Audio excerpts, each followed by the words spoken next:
Hey, welcome to Walking and Talking. The show where I walk and talk. I feel like some kind of feeling of surprise, or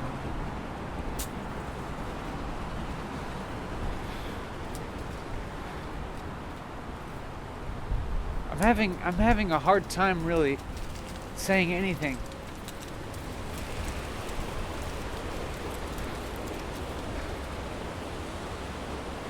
And I'm feeling a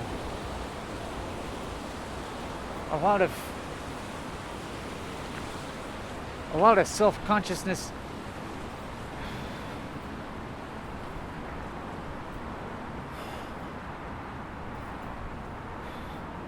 I'm just feeling a lot of just pain of existence.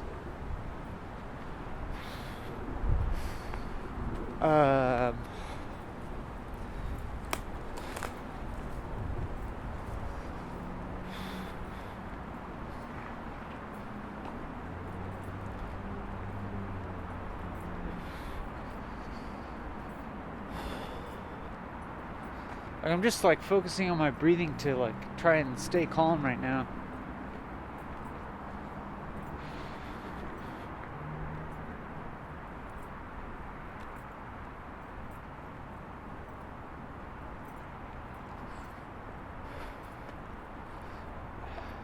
In fact, I feel like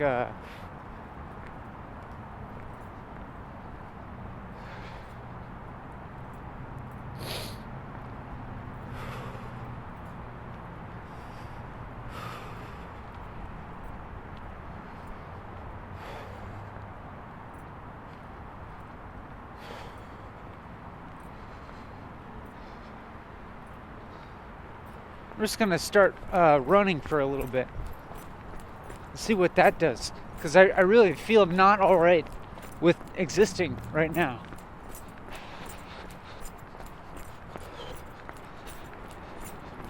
But maybe by elevating my heart rate for a little while,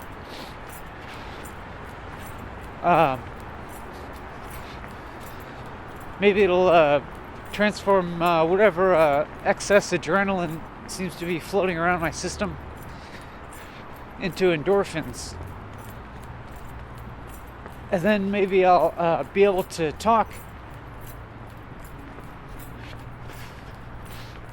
walk and talk normally without experiencing agonizing existential pain that's not associated with any object or topic, it's just pain with no focus. It's not physical pain. It's not a specific emotional pain that I can link to any kind of memory or experience. It's just generalized pain of being here, existing and perceiving. And so I guess I'm just running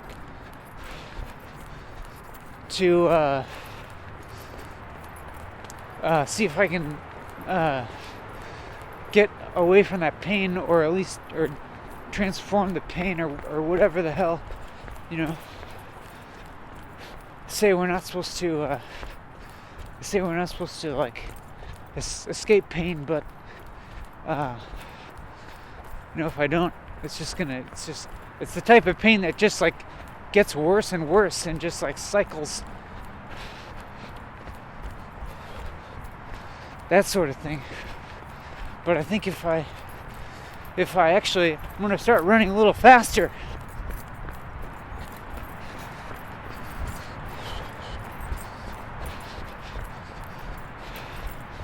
And really elevate that heart rate.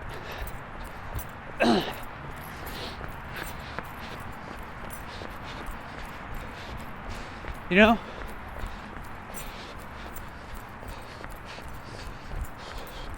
Just like, maybe I just need to like exhaust my adrenal gland a little bit. Just not not in a chronic kind of way, but at the moment, just like,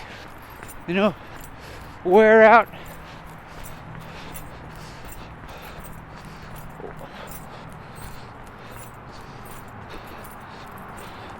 Wear it out so that I'm not like have this just like floating feeling, like as if I'm walking on some kind of emotional tightrope, and that I keep over adjusting one way or the other.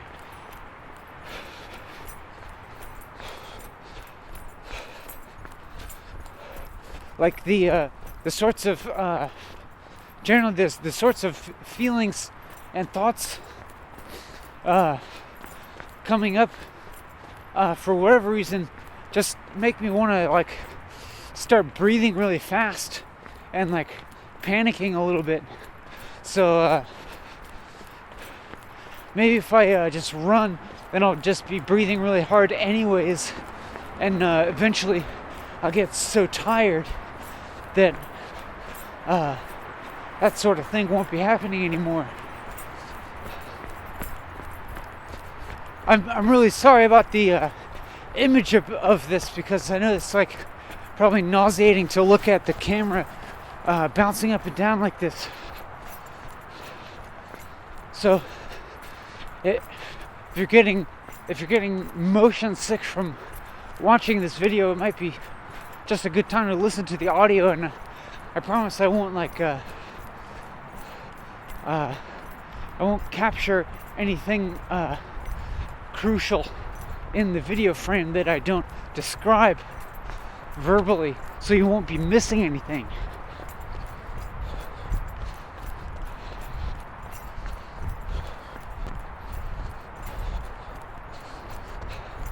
I'm starting to get kind of warm, and I'm wearing this winter jacket, and the thing is, there's a dilemma here, because I want to take off my winter jacket and stash it somewhere so I don't have to be wearing it and sweat a whole bunch. But then I'm gonna have to be walking and talking for a while longer, and I have to come back and get it, because I know after I stop running I'm gonna start getting cold.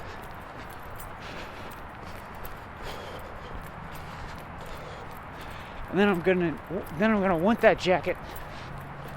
But maybe what I can do is just like walk back for it, even though, walking back, retracing my steps is not nearly as fun. But might be the best option.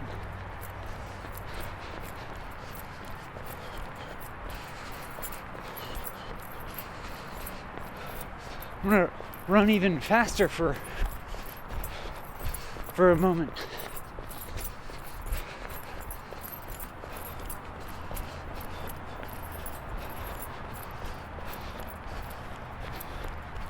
This is just trying a solution to what seemed like it potentially was becoming a problem, which is a problem of me suffering.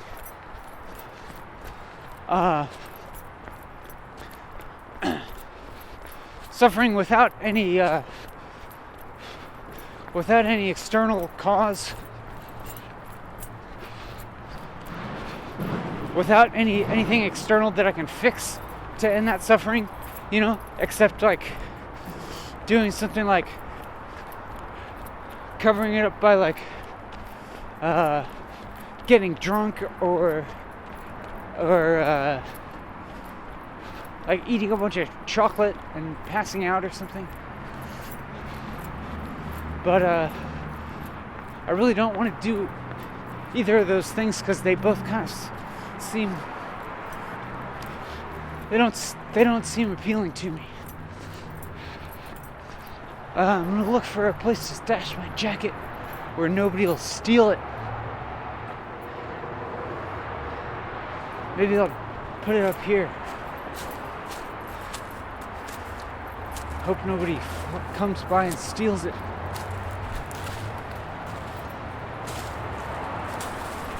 Ow.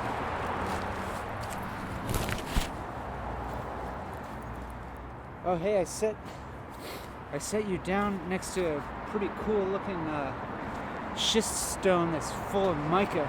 It's all sparkly. You know, this could be another solution. Another potential solution for alleviating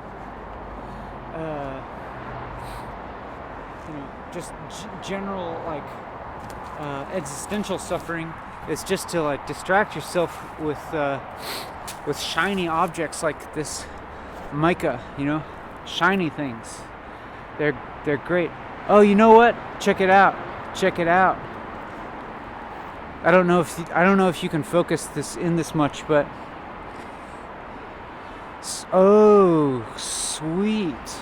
Oh, maybe this some of this schist stone with the mica has little garnets in there, like they're like little tiny jewels, and if I look at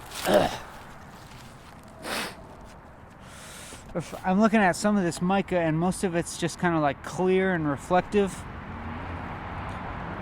but then there's a spot here.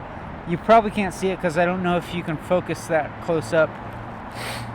That's like a dark red color.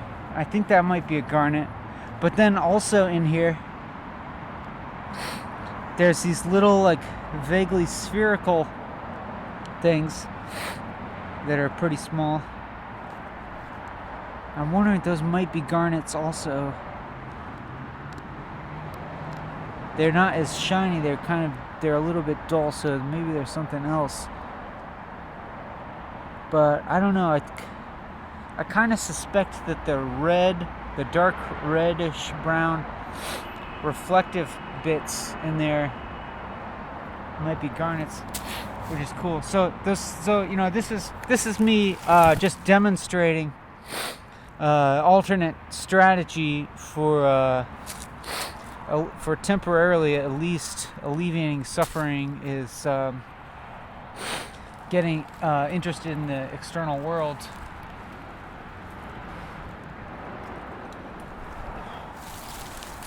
Here's a bigger thing. This object here. This object here is even larger than the other objects that we were destructing. I went up in size. Oh, here's a shiny object, and then that's like this shiny object has like run its course in its effectiveness in distracting me from my existential suffering. So like, here's a bigger one. Check it out. There's more distraction power, and then this one's not as shiny as it could be. Fuck it, it's boring, I feel pain. And so here's this bigger one, and this bigger one, check it out, has bigger pieces of mica in there, which are cooler to look at, have way more pain distraction power, and there's this white spot that I thought was a piece of quartz, but it's actually probably just a little cobweb. See? There's like illusions, illusions to occupy your mind. But I'm looking at the bottom of this, and like there's these harder chunks that kind of seem like they might be some quartzite, and it's like got me thinking, I wonder what this would look like if I had sawed it open with a rock saw, or a masonry blade on a chop saw, or like a wet tile saw or something like that. Saw it open and see the cross section. Human intervention, making the processes of nature more accessible to human perception. That's a really great distraction device. And probably while I was involved in doing all that, it's highly unlikely that I would be feeling the same degree of existential pain that I was when I was just walking and talking earlier. Anyways, I've gotten like thoroughly distracted, which is fine, and my heart rate went back down because I wasn't running, and now I'm taking off my winter coat so I can run some more without overheating and getting all sweaty, and then subsequently getting the chills because I'm wet with sweat and have expended all my calories. I'm sounding like I could be a personal fitness coach. Keep that heart rate up. Drive away that pain. Drive away that existential pain with physical pain. Replace it. Because at least physical pain you can complain about more concretely. You'll be too tired to suffer.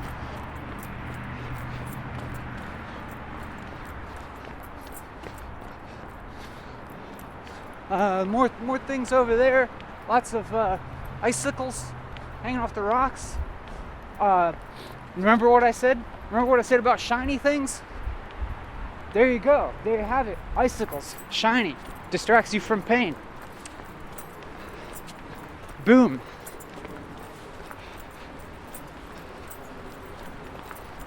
And kind of I can tell that my strategies are working now, because look at this. Look how shiny this ice is. Whoa! Look at the shape of this ice. Dude, look how distracting this is. Damn. I'm so far away from pain. Sick, dude. Sick, dog. Anyways, don't stop for too long.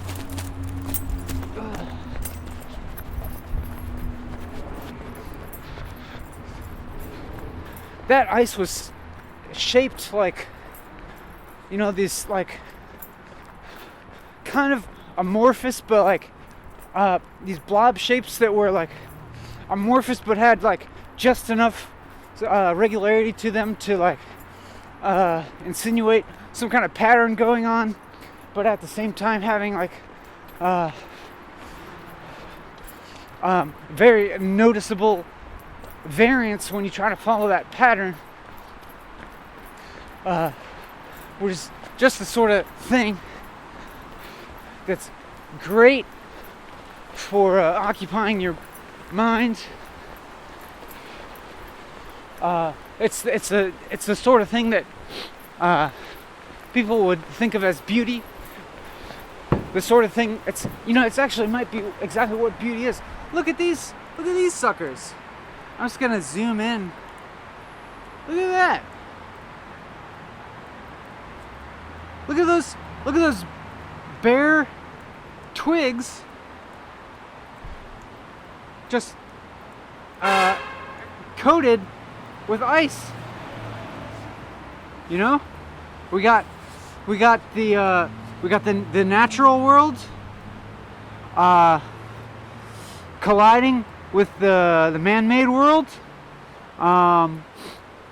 producing results that nobody intended, and the result at least this result is one of beauty, aka perceptual phenomena that have high distraction value. And just like that, I'm not in excruciating existential pain right now.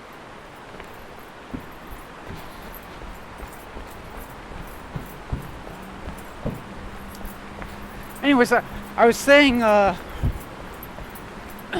I'm pretty sure my strategies are working, because as I started to observe the quality of the content of this video, I began to feel a sense of discovery and amusement with the type of content that's arising here, that I think is feels a lot different than all the past episodes of Walking and Talking. And I couldn't have predicted any of this when I left the house today.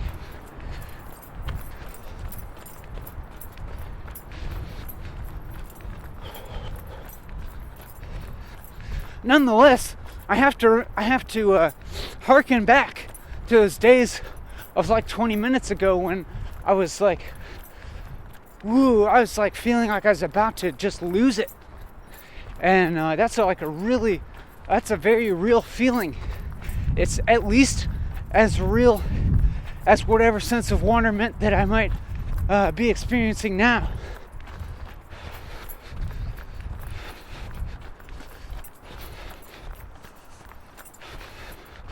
Sorry again about the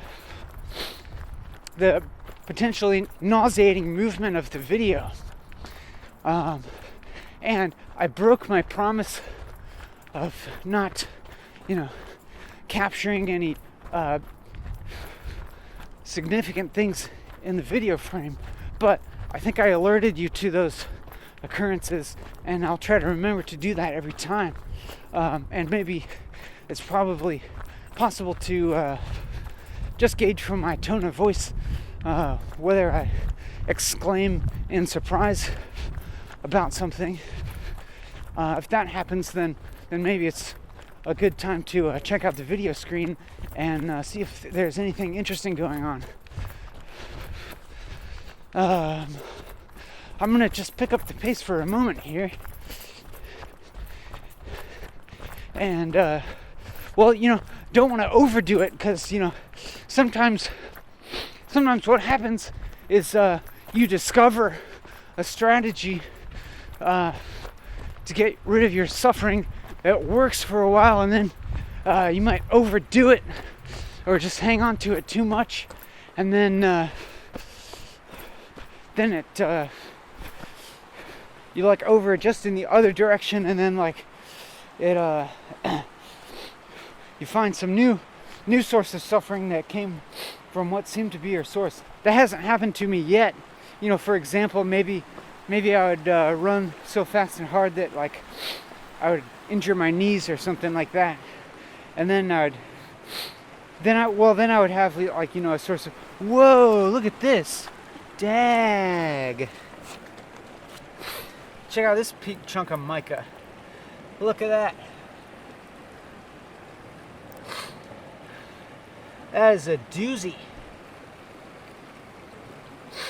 Actually, I'm hoping that we can outdo this doozy even, and find an even bigger mammer jammer doozy of a piece of mica. What's this one? This one looks cool. So as you can see, the strategy of distracting myself with shiny external objects has not ceased to be effective. It's being incredibly effective. Look at this thing. See that dark spot? No, it's not focused. Is that a garnet? Can somebody out there tell me? Is there any mineralogists watching?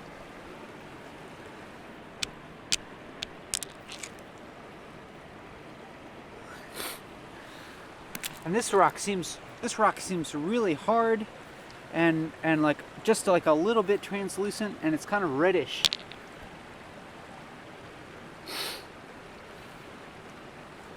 And what's this thing?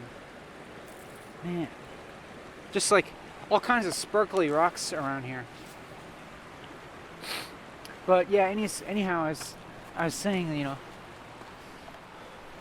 maybe if I get too overzealous about my running strategy, might end up hurting myself and ending up with a physical source of pain. But you know, at least then there's something to focus on. And physical pain could in itself be another device for distracting me from the existential pain.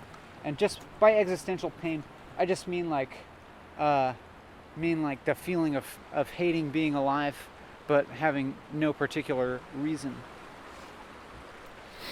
And as I say that, I'm well aware of the transience, so don't worry too much about me. I'm well aware of the transience of that feeling, as you may have noticed from the progression of this video so far. You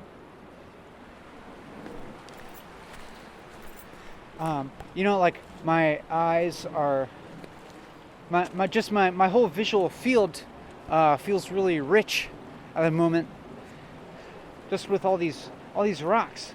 They're all different colors and shapes,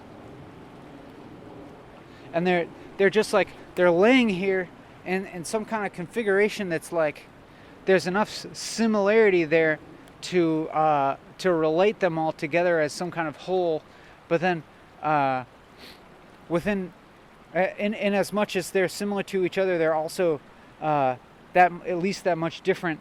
And so like the similarity allows me to see their difference, and I think we kind of talked about that earlier. Difference and repetition. Another very nice, like hard looking, somewhat vaguely translucent rock with some flakes and some mica, a little bit of mica. I'll just kind of like toss it against that rock and listen to it bounce off. You know, another thing that I haven't mentioned is another strategy is looking for something. And so I read somewhere that you can find garnets here in this riverbed, and so, and I may have seen a few tiny ones already, but you know, I can keep looking for them, and if I have a thing to search for,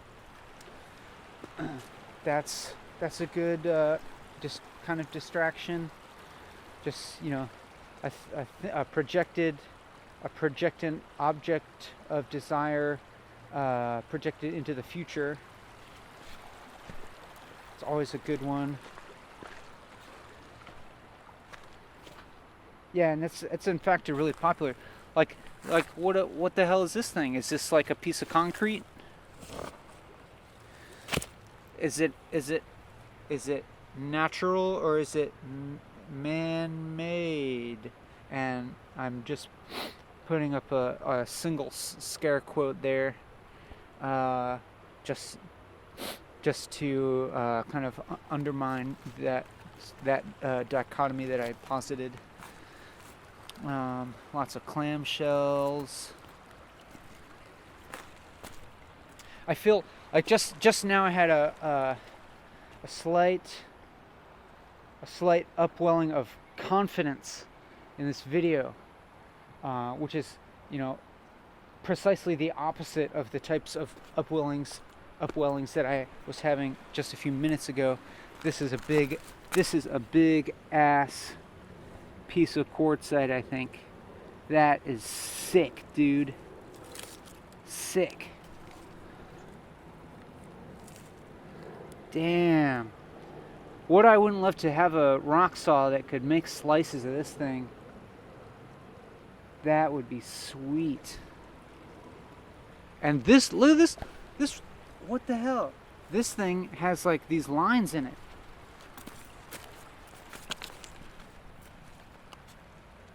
Look at these lines. Let me zoom out.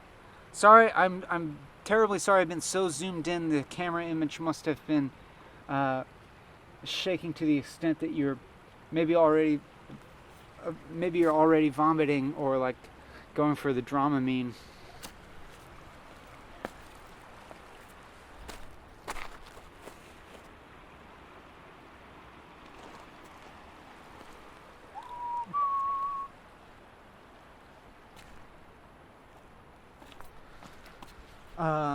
Other thoughts I was having.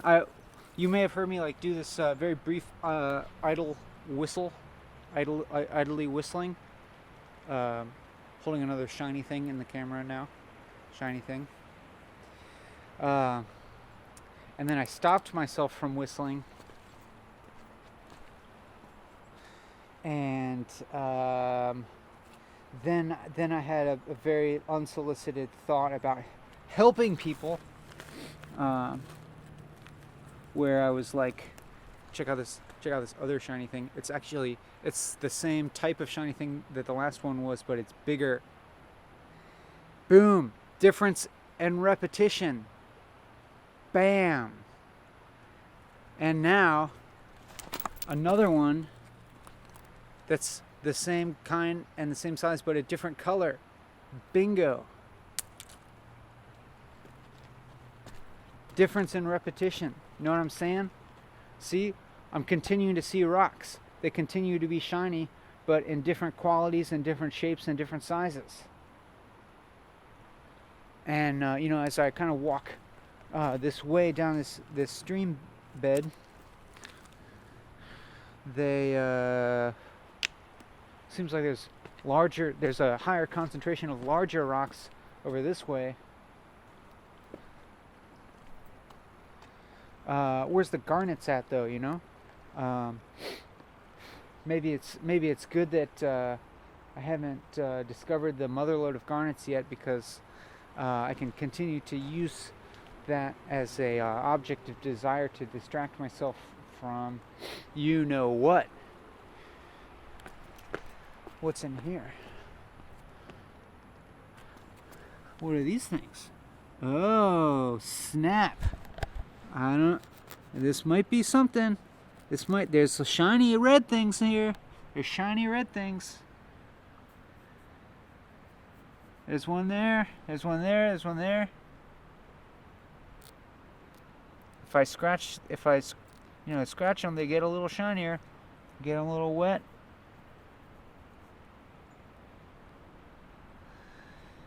That might be it.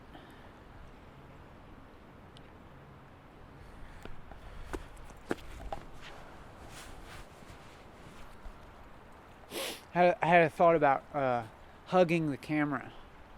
Maybe I'll just do it. I'm hugging the camera right now. That's why it's so dark. You can. I know it's only the visual field, but I'm making I'm making a gesture of hugging you through the internet, so you can feel my warm embrace.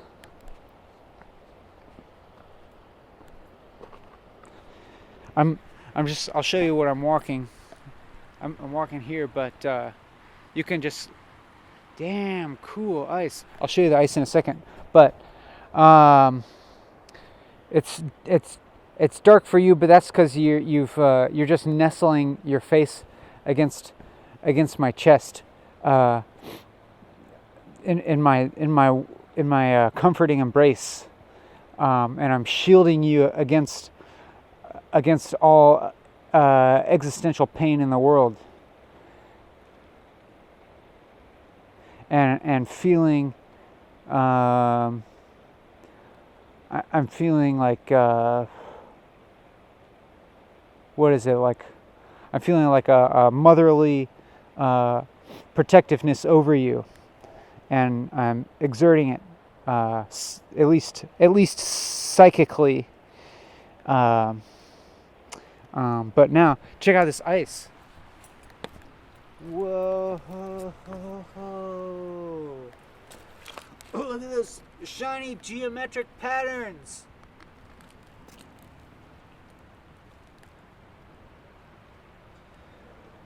No biological intervention necessary. Pure physical. What the fuck? Whoa. Well, the ice is breaking. Don't be alarmed. I'm standing on rocks. But there's 2 layers of ice here. Double layer. Check it out. Okay, I'm zoom all the way out. Look. 1 layer. And then there's another layer beneath it. And look at all these crazy shapes. Sick, dog. Sick. Man, oh man. We have to destroy this to really appreciate, don't we? Are we going to indulge in destroying this object of beauty?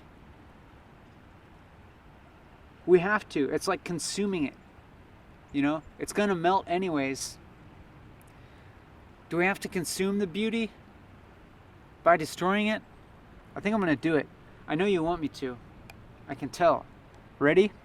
This is going to be so gratifying. Ready? Bam! Psych!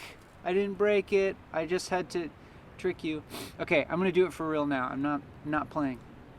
Bam! Oh, shit!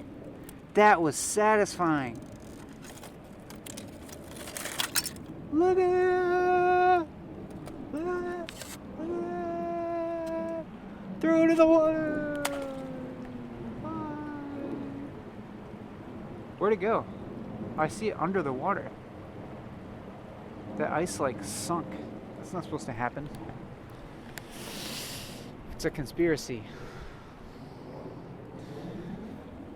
Fake ice. Fake ice. They want you to think it's ice. Ugh.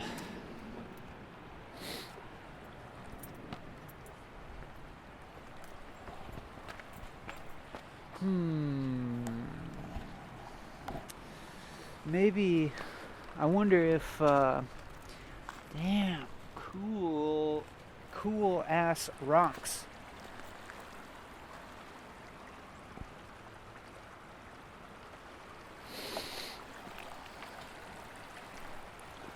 I wonder,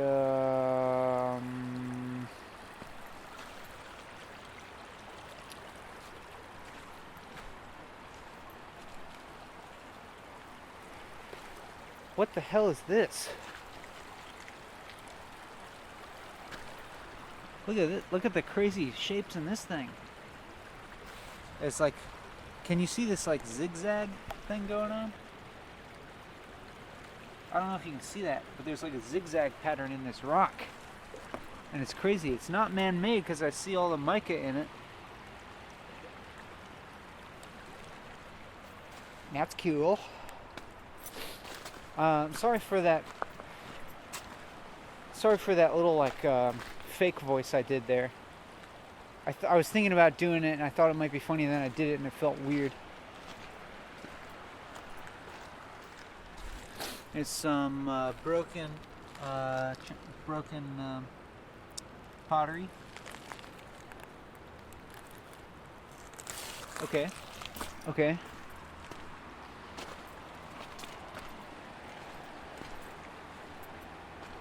Got more broken bottle glass. Looks kind of old. I guess that's cool. Can walk on a log. It's another thing to do. And we can jump down from the log. Feel your body momentarily in the air. Ooh. See, this is what's crazy to me. Is look at that piece of mica right there. It's like white and shiny around the outside, and then there's like a dark red rhomboid shape in there. Cool beans! Is that cool or what? Is that cool or what? That's what they say in like a credit card commercial. My A+ rewards card gives me 33% back every time I buy $3,000 of gas. Is that cool or what?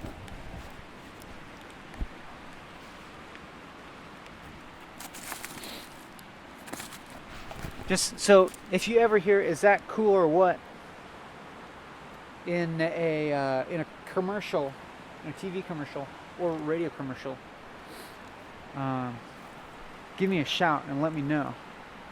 I would love to revel in the accurateness of my prediction. There's a pile of rocks that somebody made. Somebody piled up some rocks. It's good fun to just, exercise that spirit of Dionysian destruction by just like knocking it over, destroying something that somebody made, indulge in the Dionysian excesses a little bit once in a while, so they don't go out of balance. Harmless enough, am I right? Just, getting distracted by some other rocks, or maybe they could be starting to lose their distracting power, but once that happens, then like, look here, a different kind of rock just pops into your field of vision, grabs your attention, continues the distraction, and look how cool this red orange rock is. Just look at it. I need to get a rock tumbler for real.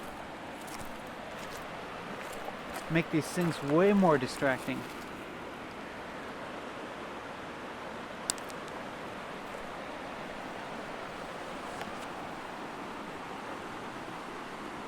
I love rocks.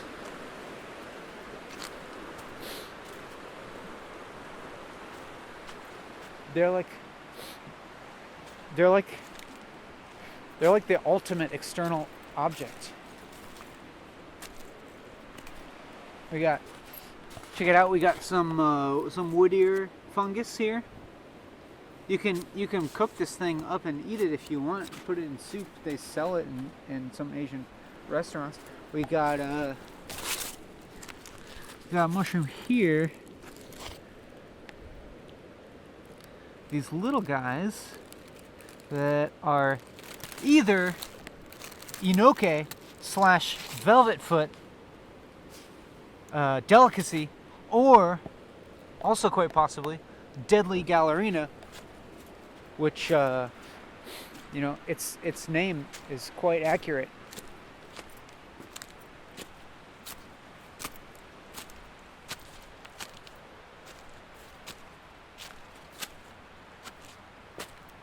Walking up the hill now, and I'm remembering how I don't have my jacket anymore.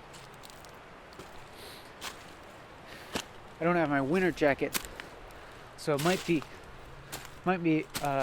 good for now to continue running.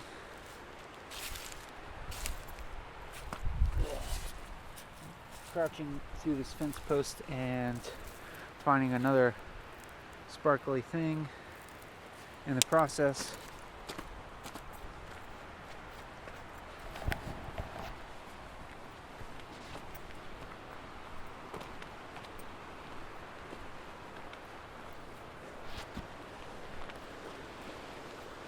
Putting on my mitten.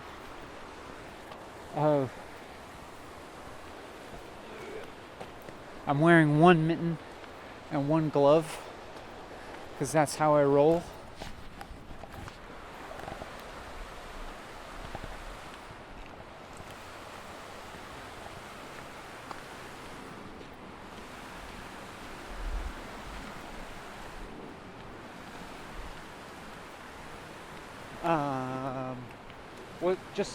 Just kind of forgot to talk for a while. Just forgot what I was doing. But continued to to show the trail on camera. Should I walk on this thing? Hermit's Cave. I don't feel like being a hermit. That's why I'm making this video.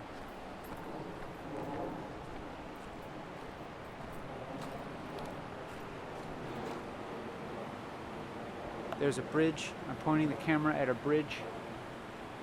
A pretty old bridge. Old things. Shiny things. Not as shiny as some of the other things we've seen, so I might have to do better than that.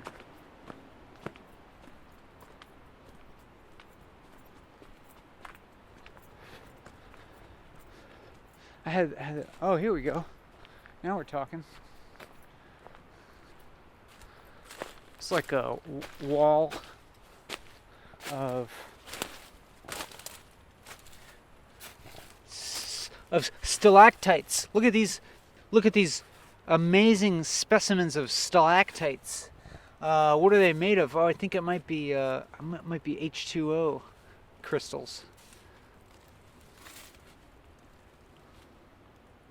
Amazing that we've discovered these out here.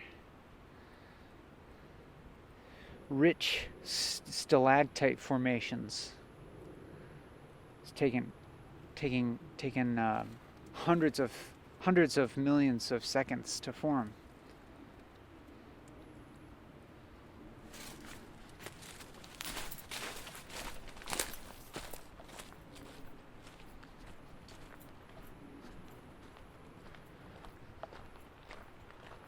It's a sign head. You know, I've been I was going to talk about how I've been completely distracted by external world, which is out of the ordinary, I think, for walking and talking. But because it's more intentional this time,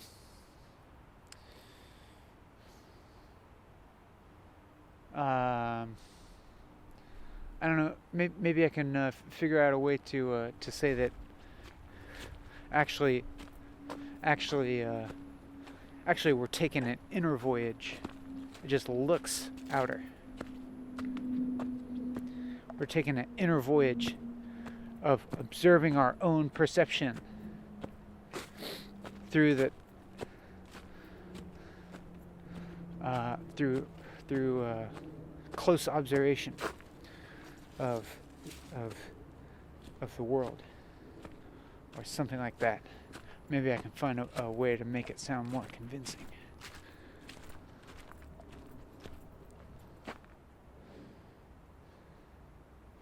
I stopped and I looked at this wall, and then I had the thought, I think maybe some boredom is encroaching here, just a little bit.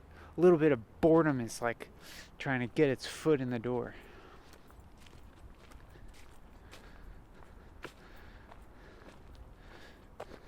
I'm not sure if I should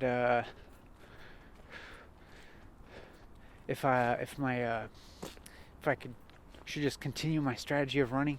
Running might be good. Running's pretty compelling, you know? Like, I could almost be saying anything while I'm running, and it might be kind of entertaining, especially if the types of things that I'm saying while I'm running are like run counter to the types of things that you would traditionally associate talking about while running. You know, like just like if I'm just talking, oh hey, somebody cut some firewood. Look at this, perfect firewood logs.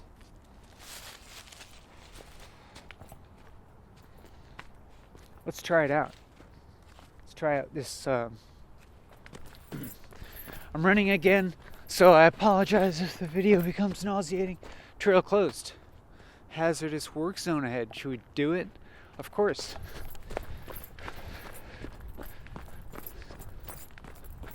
Let's see what kind of hazards we can encounter.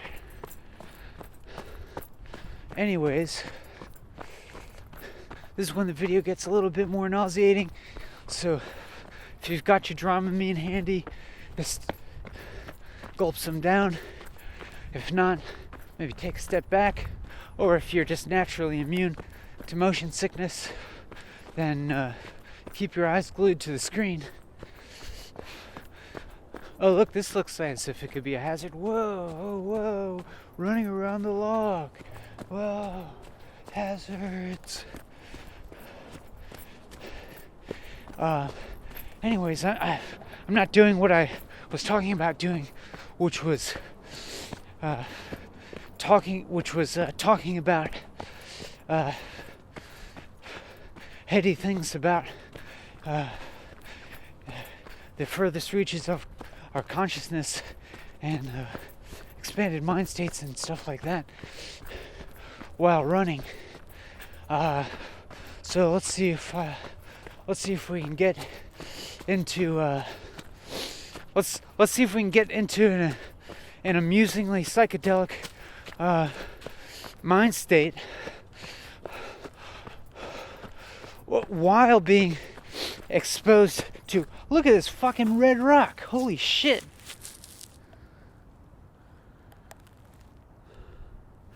While being exposed to the forms of audio that may trigger a certain kind of physiological like mirror response, as in, you know, as in the sounds coming out of your speakers of the sounds of my feet hitting the ground and me breathing heavily and me speaking through breathing heavily, kind of gasping a little bit, and the image of the outside world shaking around, bouncing up and down, and moving past, creating for you a simulation of running. Look, another trail closed sign. You know, we went past all that other trail that was closed and didn't find any real hazards. Let's see if there's any more distracting hazards up ahead. So this simulacrum that you're experiencing may contribute a significant amount of distracting power to this video for you. And you're welcome for that. You're welcome. No sweat off my back. Well, maybe a little bit. Ha ha ha ha ha. That was kind of fun running down those rocks. But be aware of your physiological response. Are you feeling like metabolically activated? Are you feeling a heightened sense of adrenaline, or a heightened alertness, a heightened awareness? Maybe just a little more awake than you were before? Well, it may, just keep in mind that it may have something to do with what you're watching and hearing. Even though it's not real in the sense of me, you know, it's not real in the sense that you're not actually running. But, you know, these photons are entering the camera lens, and these sonic vibrations are exiting my mouth. Oh, here's I guess what the hazard was. All right, could be hazardous if you're completely inept at walking.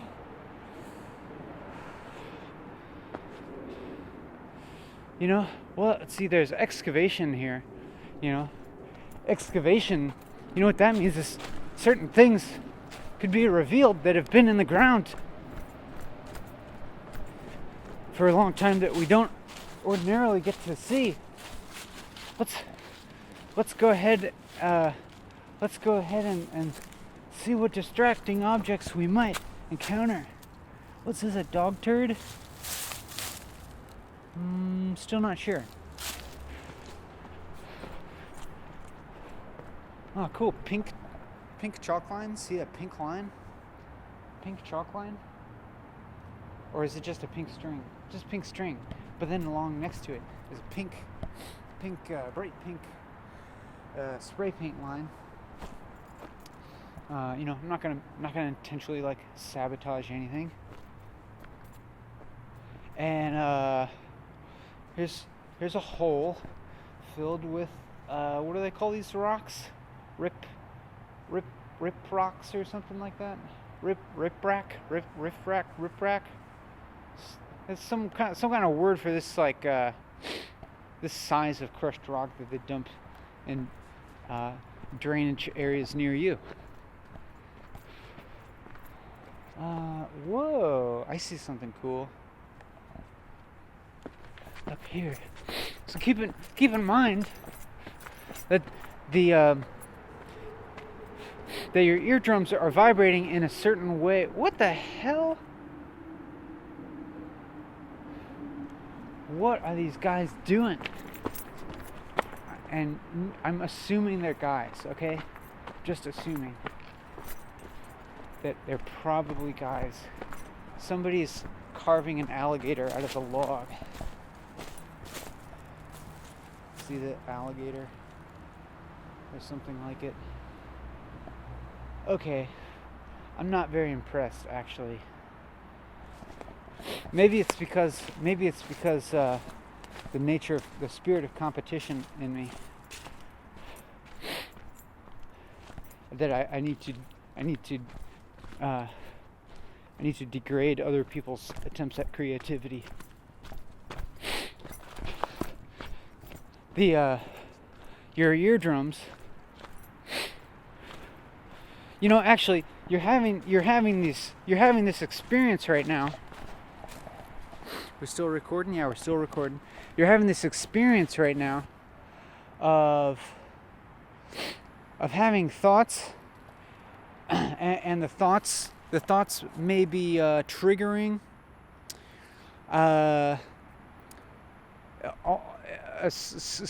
altered states of consciousness, altered different ways of perceiving, and those thoughts are you know, they're created by your own conceptual framework, your own neurological structures, but in response to the electrical signals entering your brain from your eardrums, and your eardrums are vibrating in accordance with the air molecules contracting and expanding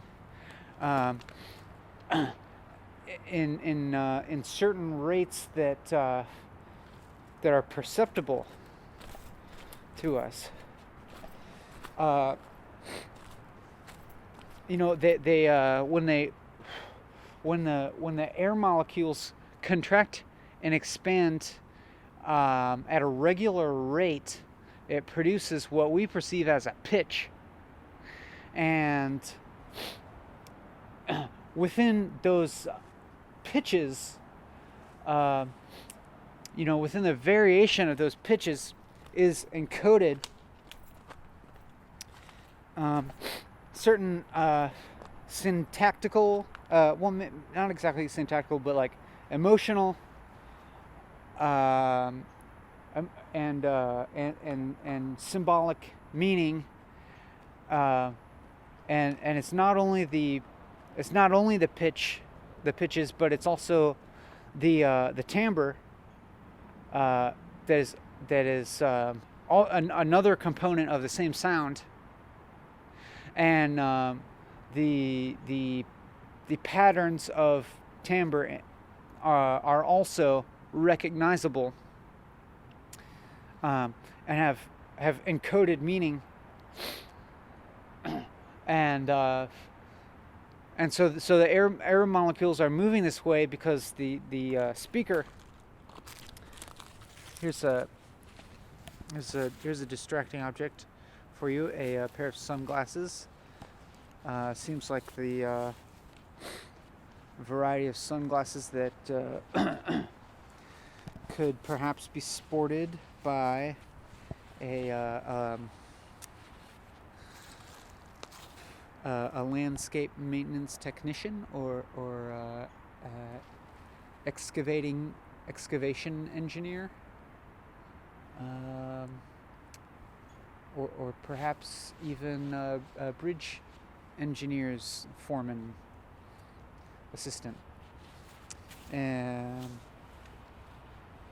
Not assistant, just something else. The air molecules are vibrating in this way because the speaker membrane is doing that, and it's just pushing those air molecules back and forth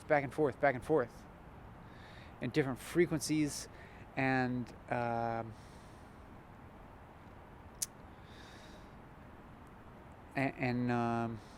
those frequencies are what's this frequency and shape of the back and forth is what's creating what we perceive as pitch and timbre, and it's moving in accordance with the electronic information that is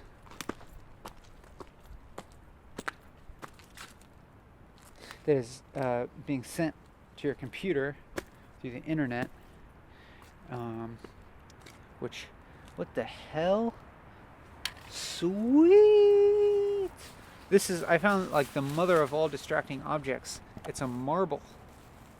It's a purple and amber colored marble. Would you look at that? Do you think that this is like 100 years old, and it was just recently unearthed by this excavation that's happening under this bridge? Maybe. Anyhow, I'm putting it in my pocket. Oh shit, that's the pocket that has a hole in it.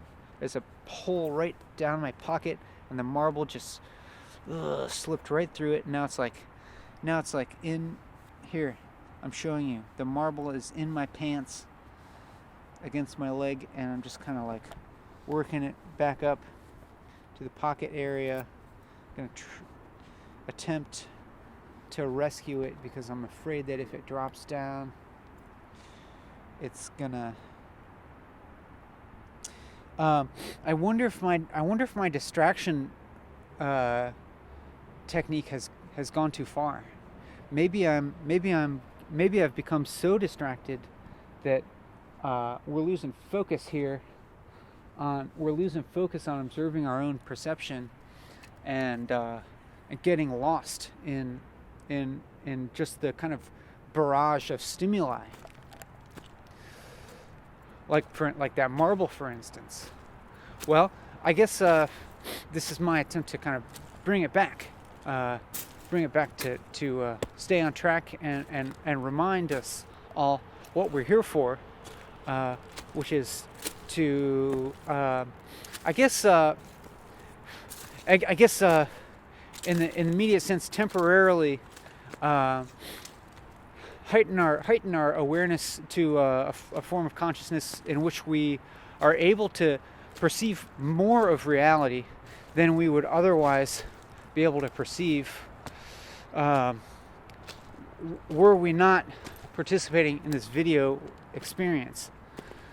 And I'm hoping that's at least true for some of you. And by perceiving more, I don't necessarily mean like in the sensory way, but like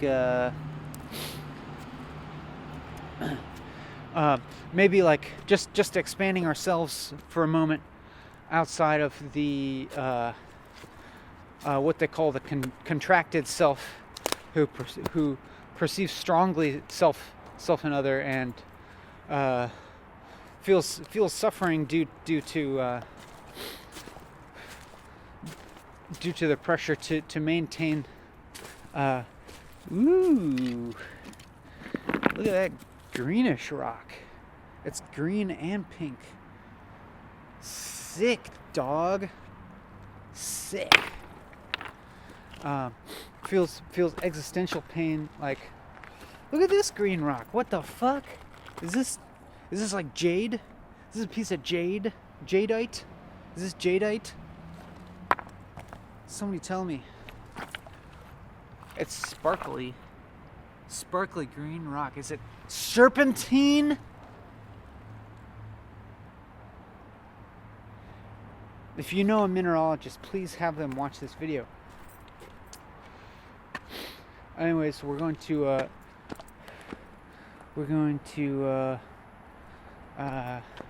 trollop once again through hazard zone, and we will, as a matter of course, deposit these landscape architect style glasses onto the earth mover, like right onto its thing, so it looks cool. Like that's a cool caterpillar. Yeah. Oh yeah. I'm moving to earth.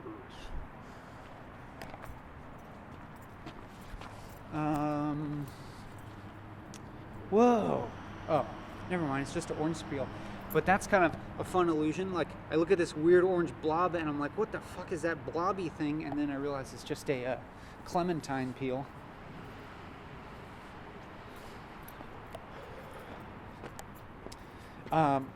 As I was saying, yeah, we're try to bring it back to the purpose at hand, which is just elevating our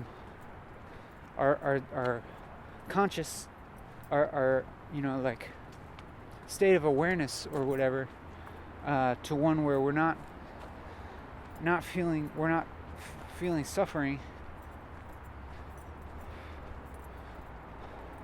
and hopefully the kind of state that's not just an escape from suffering that's gonna have us like, crash land back in it when it's over, even worse than before. Like when you do, like if you like do opiates or something, it seems like my metaphor is like maybe in life you feel like you're wading waist deep through a bunch of mud or something, and then you do some opiates and it's like you're cruising along above it all on a magic carpet, and then like the opium runs out and the carpet runs out of gas and you just crash land in the mud, but if it's even deeper than before because you haven't been paying attention to taking care of your shit. And so hopefully this is the type of video that can where we're getting where we're actually maybe shoveling the mud out of our path, so that we don't have to be wading waist deep in the shit, and we don't necessarily, we're not like cheating and skipping over it in a way that's gonna come back to bite us in the ass later, but we're actually shoveling it away so that we can walk clearly on the ground. That's my hope, anyways.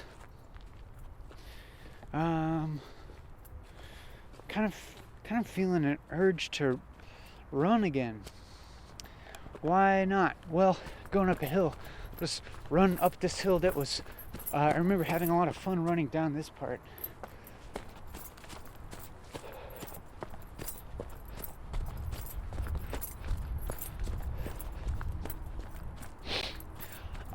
So I've gone off on several tangents of tangents, but I think that actually the tangent that main tangent that I still want to continue here, that I believe began around the time that I was walking the other way on this section of the trail, is what was it again?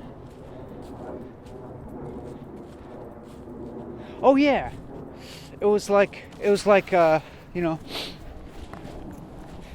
it's like be aware of your physiological state right now. Just like, you know, what's going on with your overall level of alertness, like your breathing, your posture.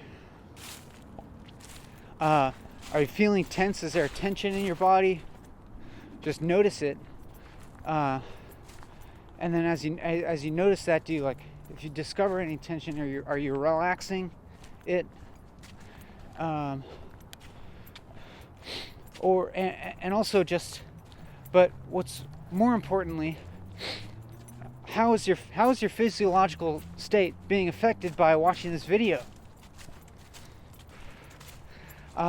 Because there's a certain kind of, as I described, a certain kind of simulacrum coming through, especially in the parts when I'm running, that maybe stimulating a similar kind of heightened alertness, heightened arousal state in you. Hopefully one that's you know, similar in nature to my mood, which is definitely on the upside of neutral. It's better than neutral, but and so being aware of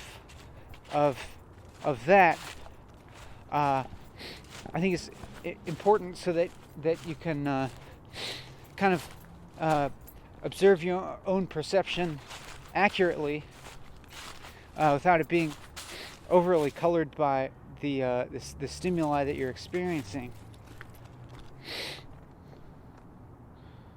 And yeah, I guess the goal here is really being able to observe our own ourselves in a way that's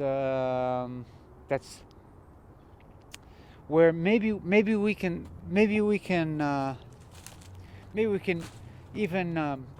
you know, see things that might ordinarily be unpleasant to think about ourselves. You know, just being able to like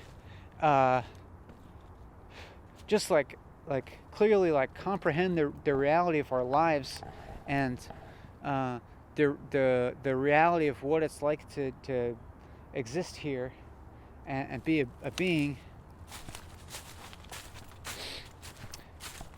but without kind of reacting to that with too much pain, I guess, or even if it's pain, a kind of pain that's not the same as suffering. Like you know, pain could be like a physical pain, but you're not necessarily suffering. Whereas suffering, I guess I think of suffering as like more of like this deeper feeling of like, I fucking hate being alive right now, or maybe if it's not quite that much, it's like just like this experience sucks. I don't want to be experiencing this right now.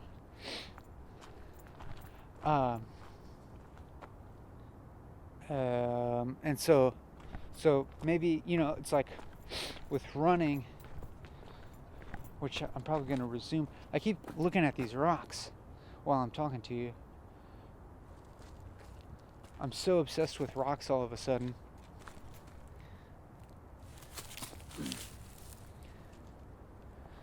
Look at that mug.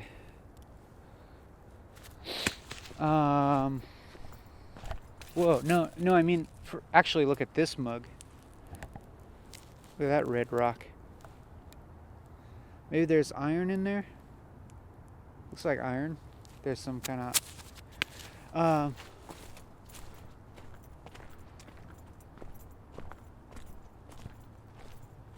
what was I talking about? Oh yeah. Just, yeah, being able to maybe look at the painful aspects of being alive that we might have been trying to avoid, but just being able to see them and experience them, but without suffering. And it seems like, for me today, running seems to be a useful tool for that. And there's another thought that I wanted to mention that it seemed like I was trying to say several times before, but I kept getting distracted by shiny things. Was that I'm thinking that these strategies have been successful. No, I did say this. I did get this.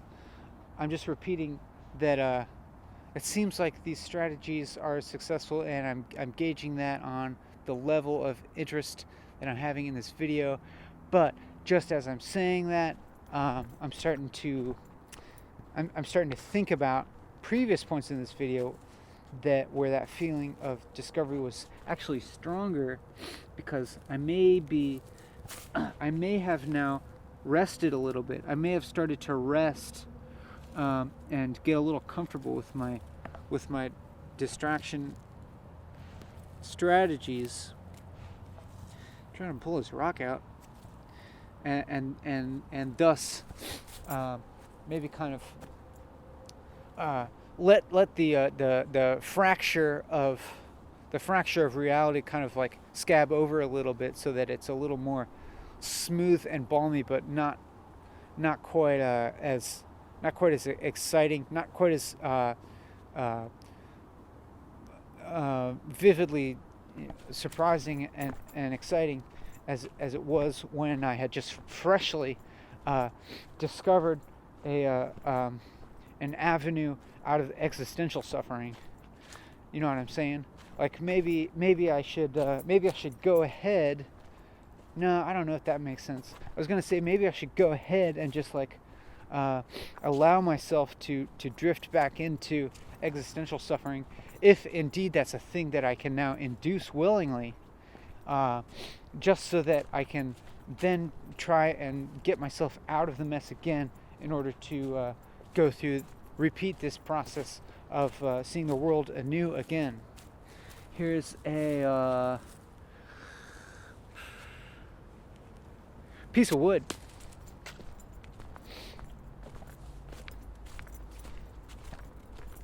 I'm an expert.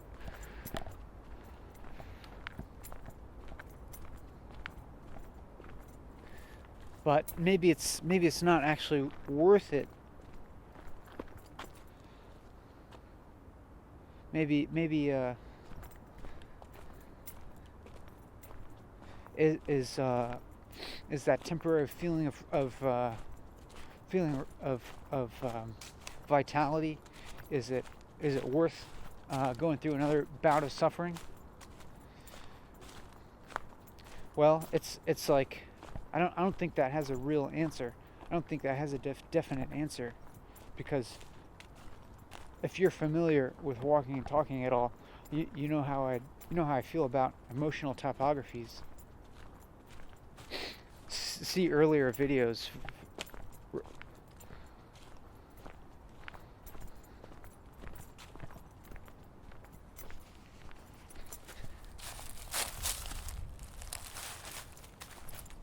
Another rock, feeling the chilly breeze on the back of my neck, reminds me of the coldness of death.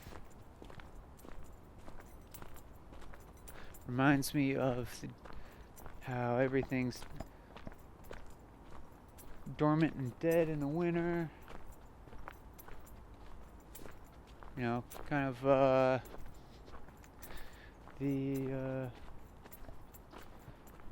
to me seems to like maybe in some ways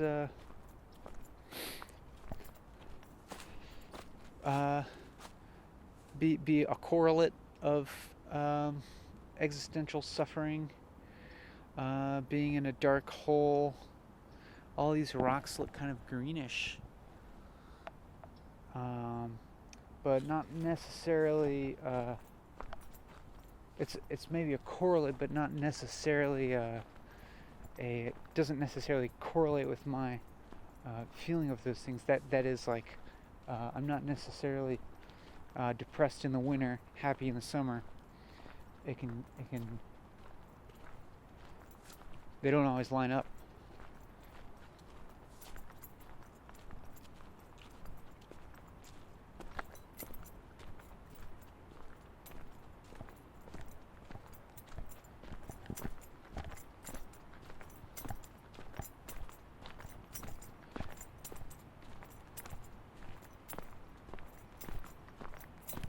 Oh, just notice the sounds of nature. Notice the sounds of the jingling keys.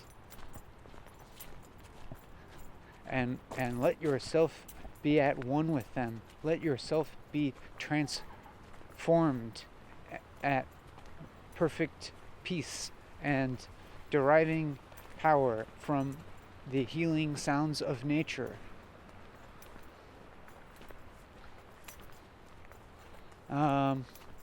Whenever I find myself being sarcastic, maybe sometimes I'll look for what it is I'm reacting against, and look for what it is that what it is that I feel is lacking, that I'm crying out for there to be more of. By my use of sarcasm. And I suppose in this sense it could be summed up in words like authenticity or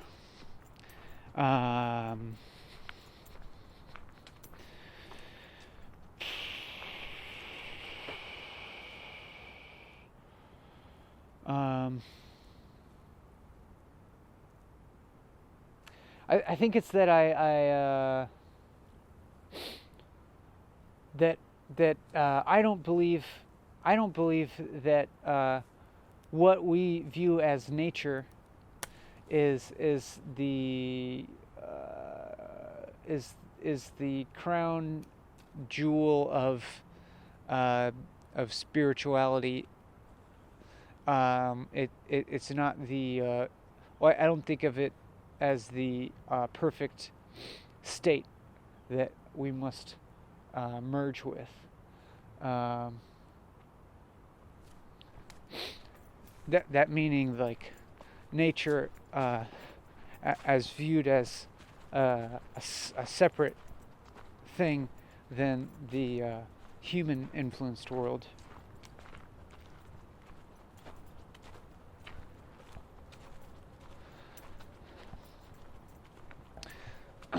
I'm feeling a lot more calm now than I was at the very beginning of this video, where I really needed to run. Perhaps lending weight to my theory of transforming adrenaline into endorphins. I'm not necessarily feeling elated at the moment, but I don't feel like I'm about to lose it.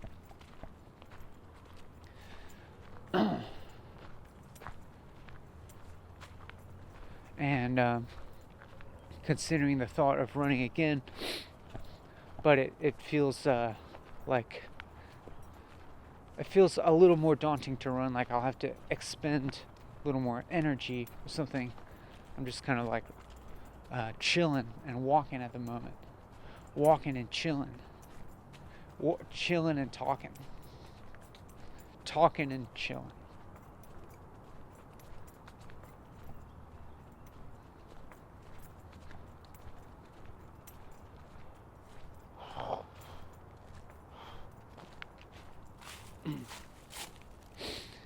some dried up oyster mushrooms.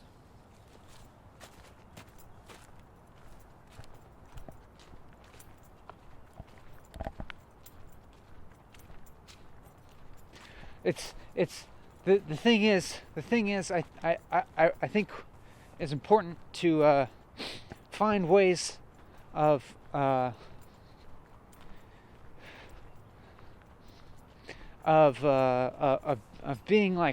being deeply at home in the elements of culture and life that are around us all the time, which is not nature. Most of us don't live out isolated from other people and isolated from the influence of human people. And similarly, I don't think it's necessarily helpful to look to the past.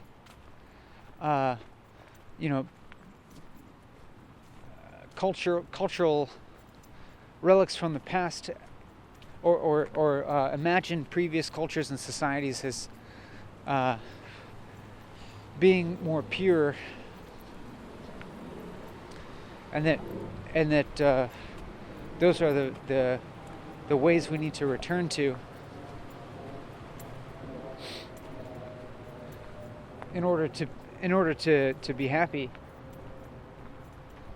and a peaceful, happy society. Because to me it feels very evident that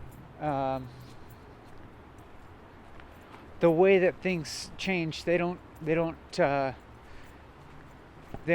stop and turn backwards and look like they were before, unless that physics theory of the big crunch happens, where the universe expands to its utmost limit. The universe constantly expanding as it is, but maybe the universe reaches its limit, and then the gravity of matter and dark matter then finally takes control over the momentum that was created from the Big Bang, and the universe starts to shrink. And then in that shrinking, all physical processes that played themselves out during the expansion happen in reverse, going all the way back up to shrinking into the infinitely small speck in what's called the Big Crunch. And so that's like everything that happened through time happens again in reverse.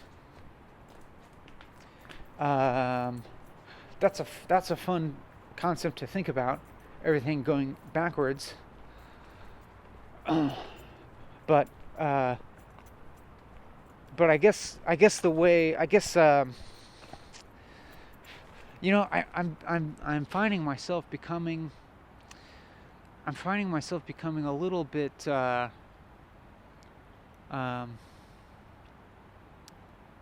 polemical here, in that it seems like I'm calling for some sort of action, or I am calling for some sort of viewpoint, and I'm gonna allow that to happen. But you can be aware that in another from another perspective that also exists here within me, I don't take that seriously, or I don't worry about it, and I trust how things will play out. But returning to my more conditional,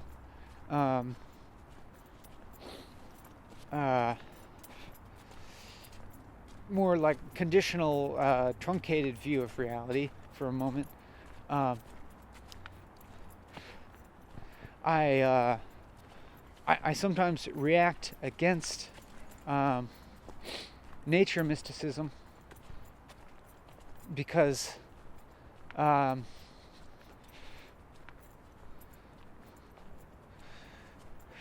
because I don't think everybody who's alive and who's going to be alive in the world is going to be able to live in close communion with nature. I think urbanization is necessary for just for the actual ecology of the planet, to allow this many people to be alive, which we can consider that a wonderful privilege, actually. If you're alive now, you've stayed alive this far, you've done many actions to continue to keep yourself alive, so in at least some sense you value life, you value being alive. And we can extend that reasoning to everybody else who's alive right now. Everybody values being alive. There's a lot of suffering, a lot of pain, a lot of poor conditions, a lot of poor living conditions, a lot of violence, a lot of oppression, a lot of disease, all kinds of suffering, terrible stuff, all kinds of terrible stuff. But nonetheless, all these people are still alive, and they go on living, for the most part. The ones, and it can be said that everybody who's alive right now has, at least up till now, valued their life enough to keep themselves alive, or if they're maybe a little baby, at least their parents value their lives enough to keep them alive. And so from this perspective, we can call it a success that there's human life, and I'll maybe try to address other life forms as well later on. But there's so much human life right now. There's more than there ever has been at one time. All of these people valuing being alive to some extent, and in some sense, you have to admit that that's kind of a success. That's kind of a wonderful thing. That this level of consciousness is so broad. I mean, and what I mean by this level of consciousness is that human consciousness is indeed unique in the animal world, and among the other kingdoms, and that it possesses certain faculties of abstract thinking that don't really exist in such a way in other animals or life forms. And sure, you're going to point to examples of intelligence in other animals. I'm not saying that there aren't other intelligent animals, but I'm saying that the type of intelligence, the type of conceptual frameworks that humans possess are unique. And now there's like over 7 billion individuals alive right now. So it's an unprecedented thing, and we talk about overpopulation being a problem.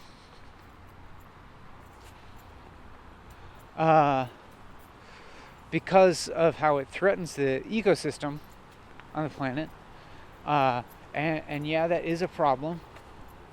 But also,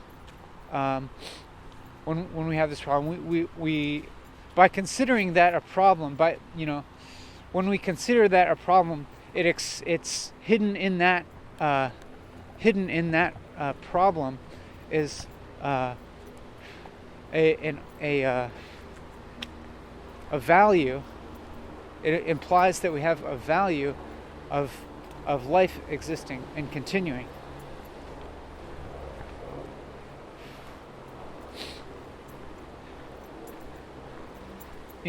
If it's a problem that everything might die, then That's based upon an assumption that life is valuable, and following that assumption, we can say that it's a good thing about how many people are alive,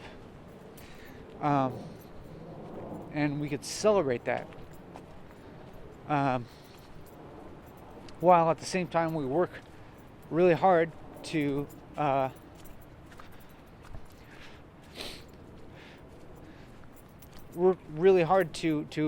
alleviate and eliminate the various types of suffering that exist.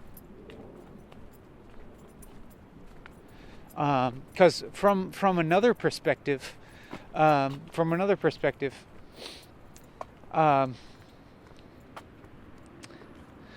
the unique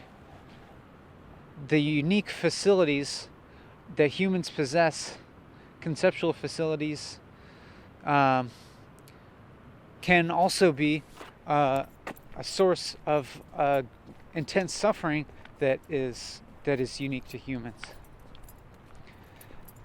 And so that kind of suffering, you could say there's more of it now than there ever has been, just because of how many people there are. I'm at a part of the trail that I'm not excited about, but that's okay. I can just try to be excited about what I'm talking about.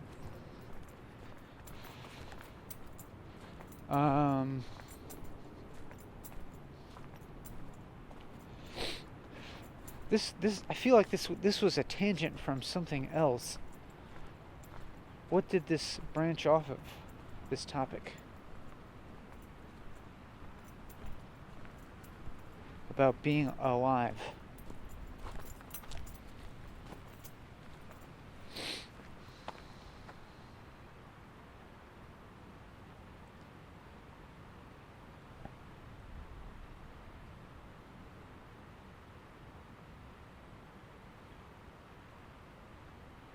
I can't remember what it was I was talking about before. I was, talking about this population thing.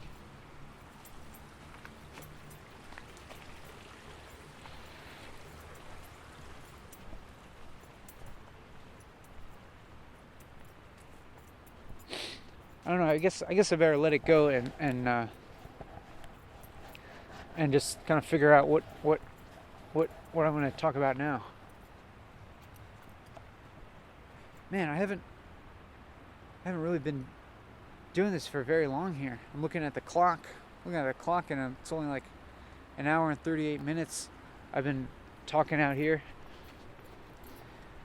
Still got a long ways to go. That feels daunting.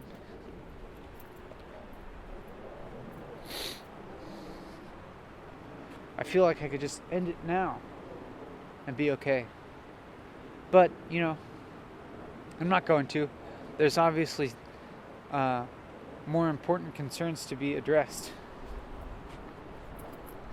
And I'll run some more. Whoa.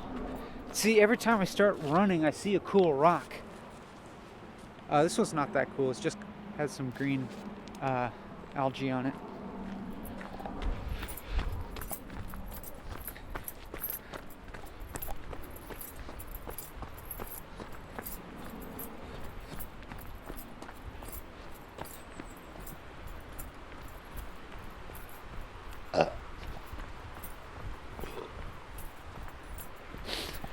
Oh, so anyways, I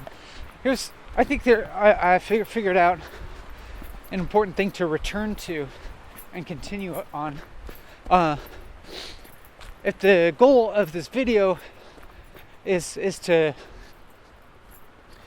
temporarily keep you and I in a kind of slightly elevated mind state where our concerns are a little bit expanded beyond the daily vicissitudes, as they call them, to get into that temporary state of A, not suffering, and B,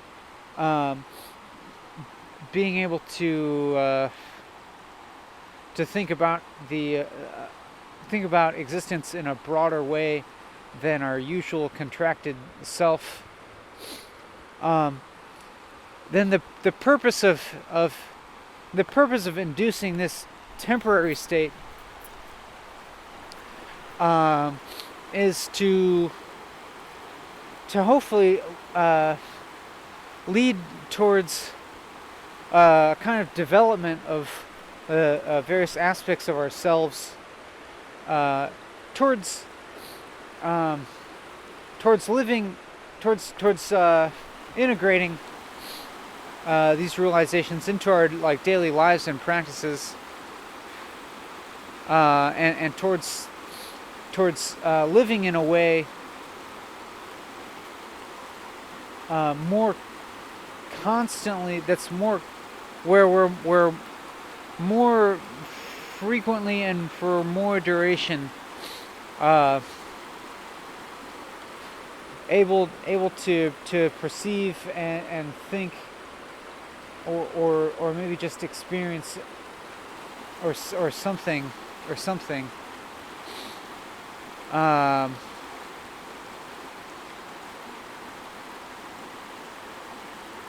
in a way that is more conducive to reducing suffering.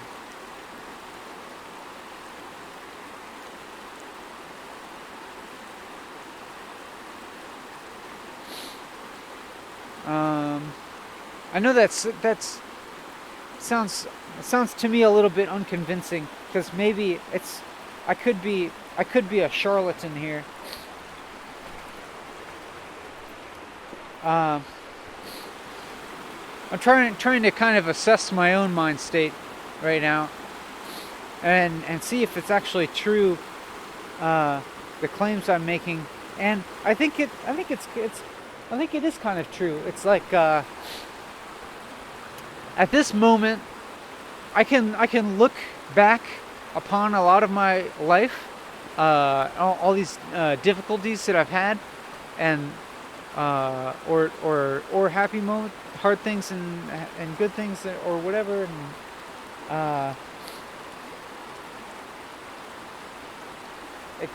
it kind of feels like I can it kind of feels like I can see my life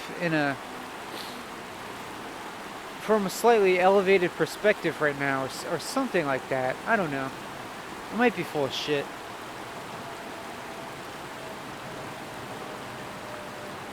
Look at me just staring at the babbling brook like a nature freak.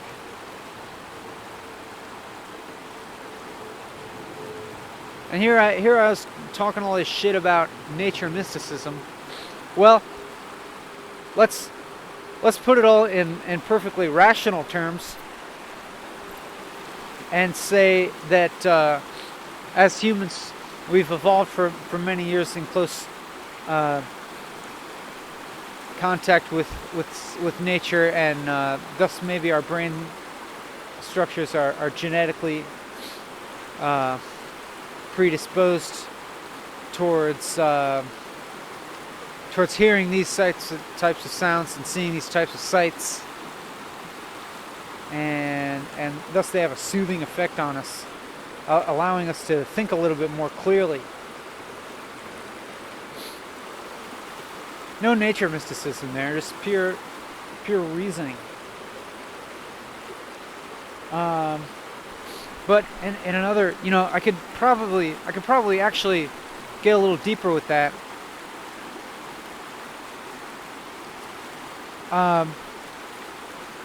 Like this stream going here of these rocks, making this like sort of a white noise or something like that.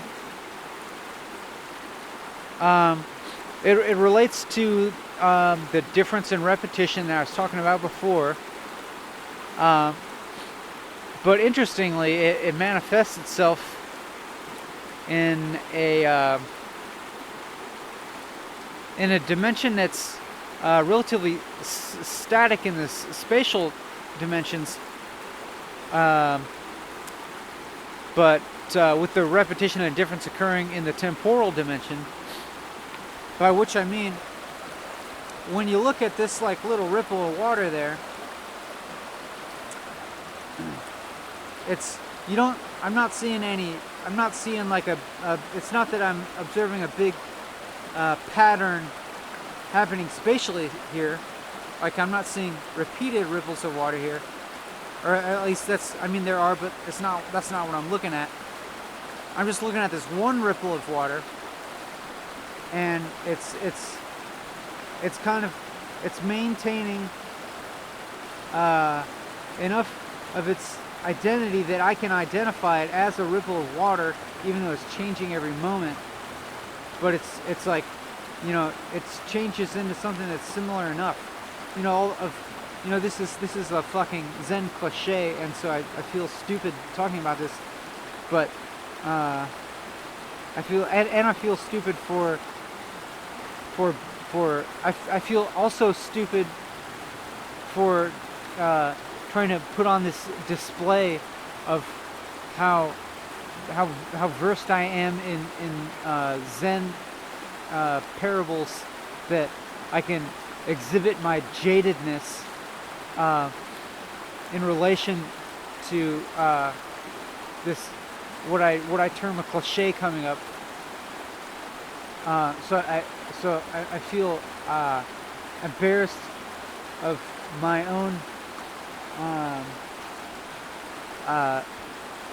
my own display of expertise.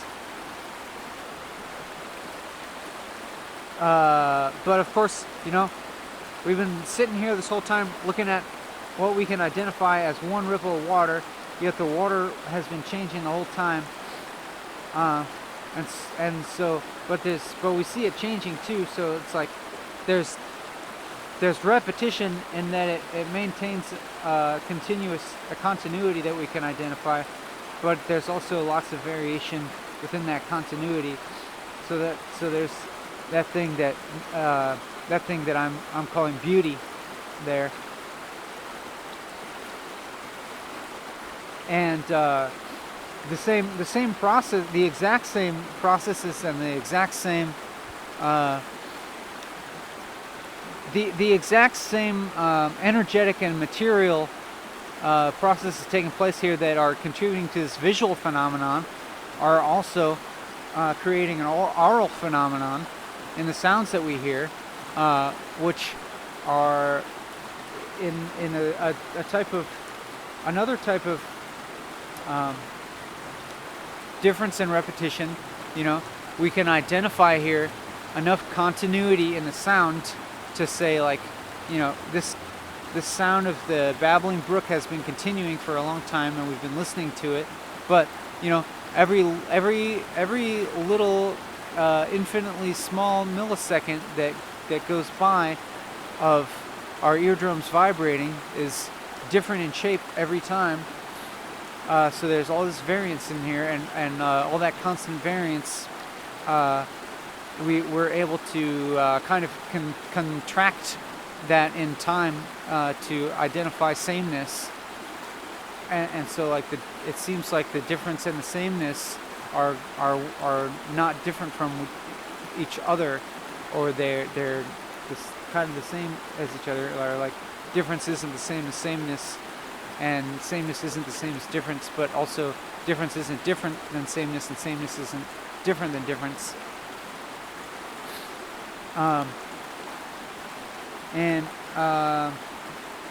You can take comfort in the fact that I'm humorously self-aware of the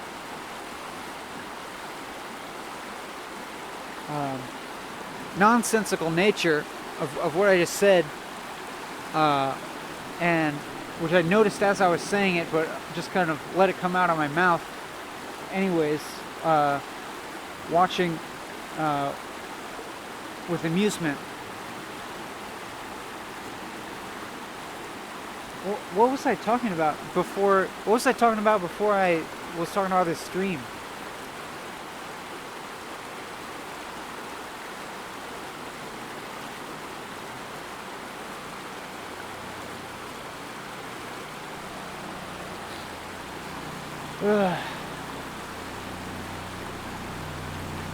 that sigh there was like, that was a little bit performative.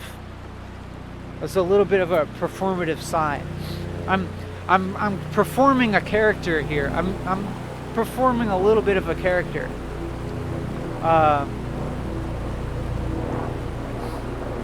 I'm performing this a character who's like talking about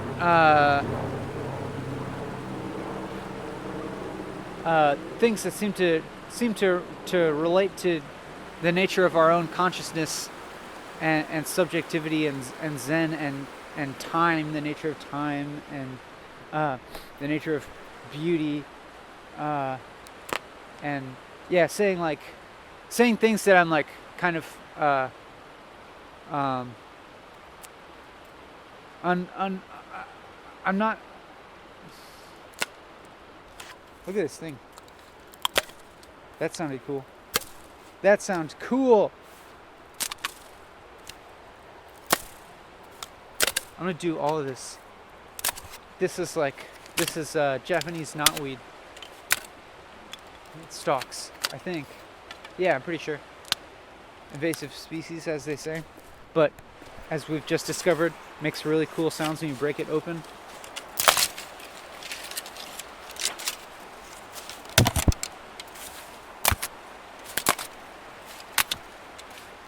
I'm performing a character who's like just kind of who's like saying like profound things in a nonchalant way, because I'm like so cool.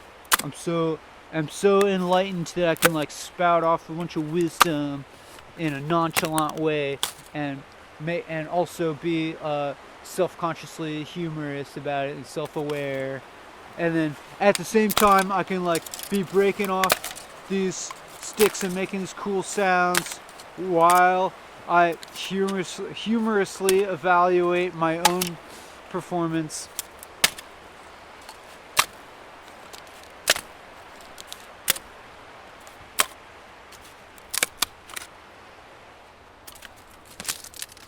And then I think like when I was making that funny voice there, that was it. I'll admit I was pretty amused. I was pretty amused with myself right there when I was using that voice, because I was like again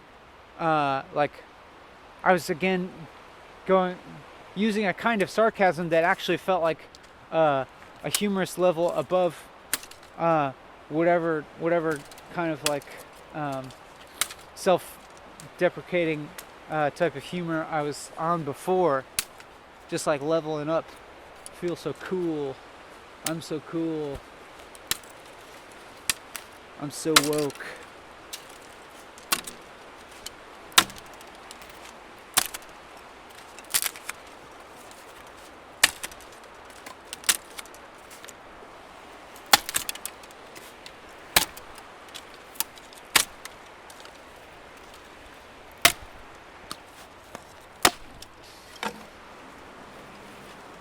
Look at here about my cool new music art project here, where I just break open Japanese knotweed stalks, and it's like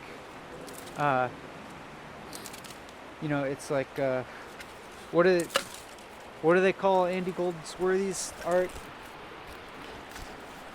I don't know. Like ephemeral. It's eco because I'm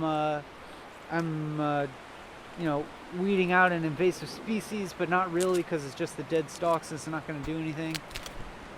It's unalienated, direct engagement with nature.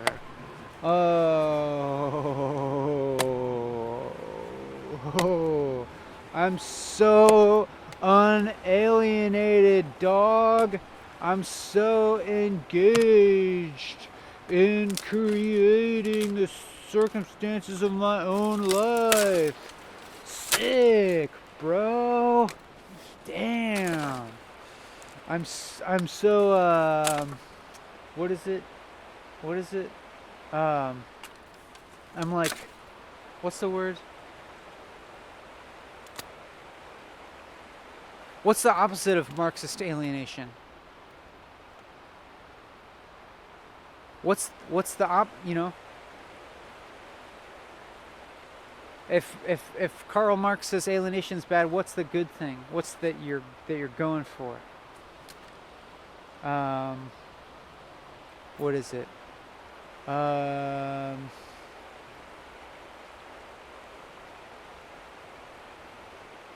trying to think of the positive and not just like unword.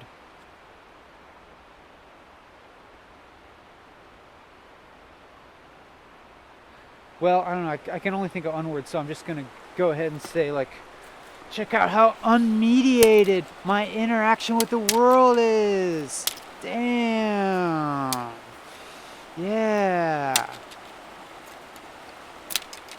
No transactional exchange going on here, buddy. Whew. You can be sure of that. Alienated from my labor? Don't think so. I'm just cracking stems here. Bam. Bam. No drumsticks. Bam. No musical instruments. Bam. Don't have to buy any art supplies. Bam. Bam. So unalienated. Bam. So unmediated. So raw. Raw engagement with nature. Yeah. Bam. Bow. Blow. Bow. That was a good one. Bow. Ooh, that was a wet one.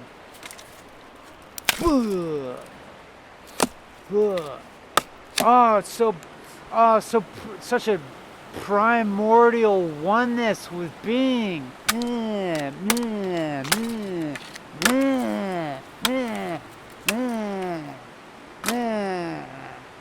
Oh, yeah. Merge with your primordial species being. Bam. Bow. That one scared the ducks away. Bam. Bam. I'm just here engaging in my environment directly. Ooh. Sick dog. Sick. Sick dog. Damn. Don't need no mediation. Don't have to listen to the radio. Damn. Look at me. Look at me. I'm doing it. I'm living life. Look at me. Look at me living my life. Look at you. What are you doing? You're watching YouTube. You're mediated. Your experience is mediated. Mine's not. I'm directly engaging with my environment. You're engaging through mediation. You're alienated, dog. Damn. What are you gonna do about that, dog? What are you gonna do about that? How are you gonna take care of that alienation, dog? You gotta get out and engage in nature. Engage directly in unmitigated experience, dog. Yeah. Break the stem, dog. Ugh. Yeah. Feel that engagement. Feel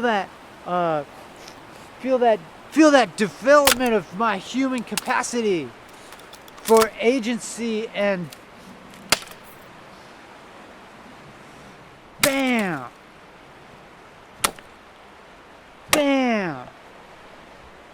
Oh, yeah. Oneness with being. Ooh, sick, dog. Sick. Yeah. Get in there. Just get in there. You know? Just get in there and really, like, you know, just take the stem and just, like, poke it in the stick. Poke it in the wood. Yeah. Take the stick and just hit the other stick. Yeah. You know, no social utility here, dog. No, you know, I'm not producing, I'm not selling my labor, you know. I'm not selling my labor to the fucking bourgeois and they're like, you know, the with the means of production, you know. I'm just like, I'm not producing value. I'm not doing nothing valuable. Hit the stick, hit the piece of wood with the stick. No value produced, no harm done. Damn. Bow. Bow. No value whatsoever. Bow. Can't talk. Can't call me can't call me a, you know, like oppressed worker class. I'm here hitting sticks. Nah. Bam.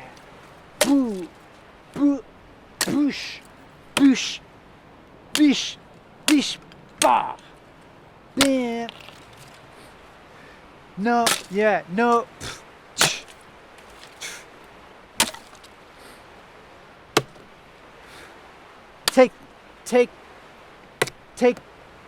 Take that transaction.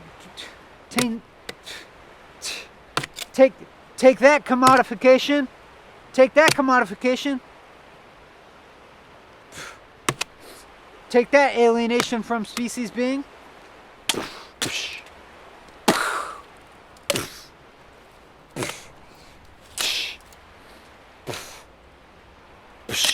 Take that alienation from the fruits of our labor.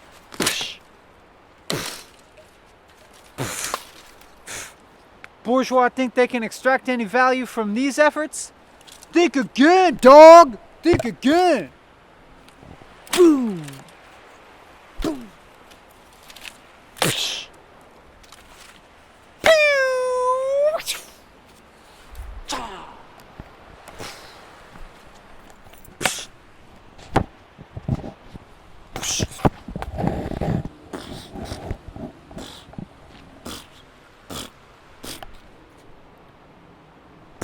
Whoops.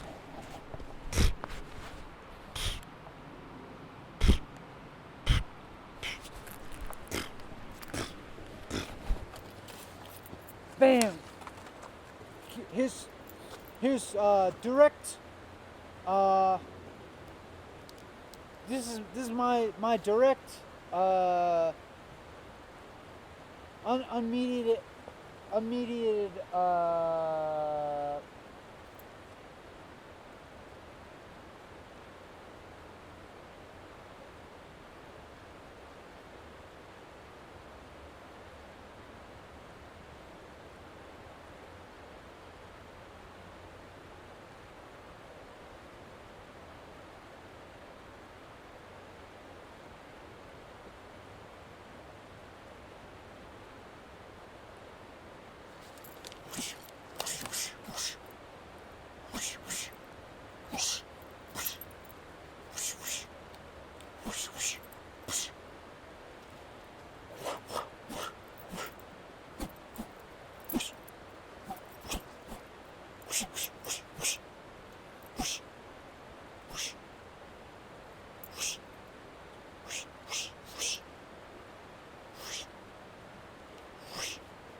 take that alienation from each other. You and I are connecting in a non-transactional framework, unmediated by capitalism's dirty influence.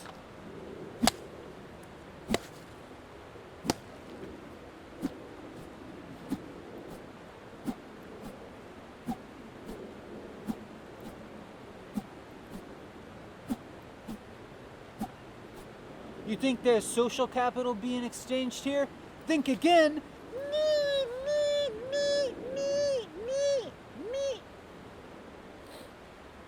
You think there's services and goods being transacted here? I don't think so, buddy. Bucko, buckaroo,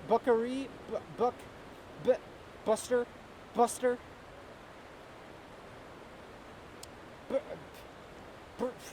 No siree, Bob. No siree, Bob.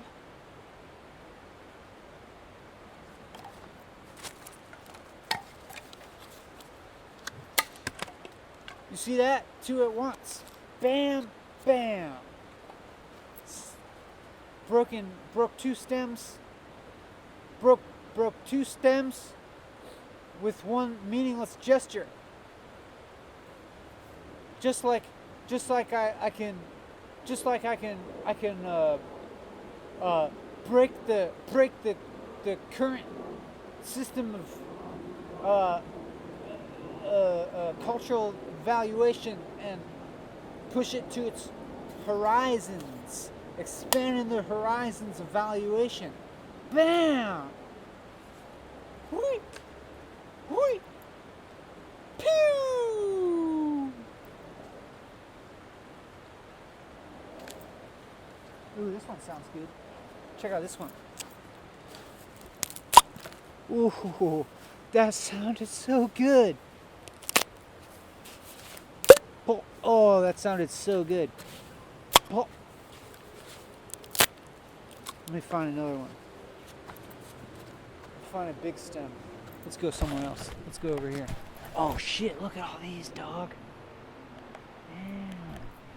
Yeah. I could just do this all day. All day. Camera batteries going strong. Damn!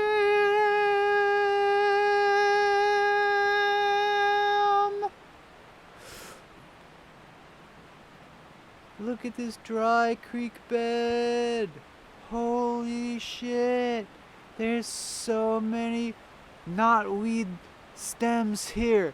And each single one of these stems has like at least a dozen segments. And each one of those segments can make a really satisfying ass sound. And there's like thousands of them here. There's hours of unmediated experience at your fingertips, dog. What are you doing? What are you doing with your life?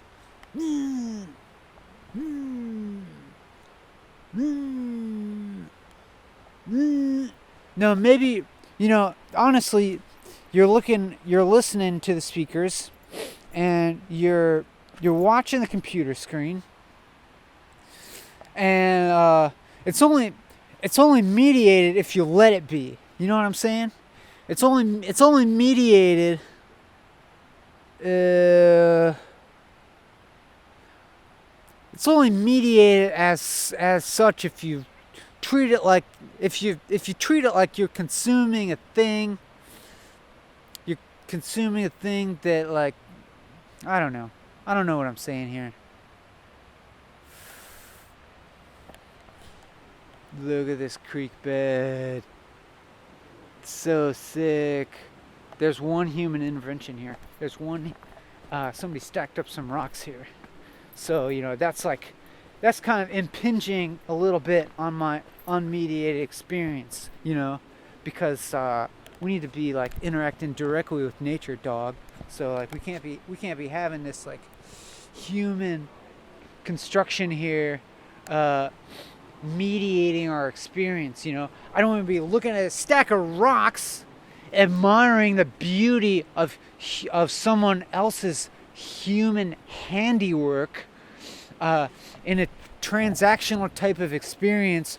Free or not, it looks free, but actually the price that I pay to look at this stack of rocks is the envy that I feel of this other person's artistic purity and how at peace with the world they must be to be so fucking zenned out that they come out here and stack fucking rocks in the creek bed so that I can fucking look at it and be, oh, a pretty rock stack. Whoever did that must be like cool. And then, that's the price I pay. Actually, a transaction's going on there in the guise of unmediated experience. So you gotta be careful.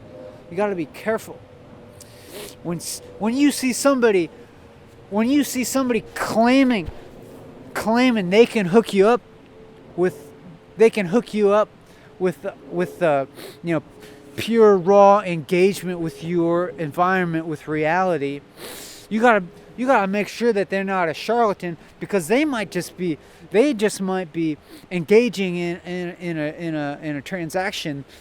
You know, you gotta think, what's in it for them? What's in it for me? What's in it for them? Be careful of charlatans. Bam!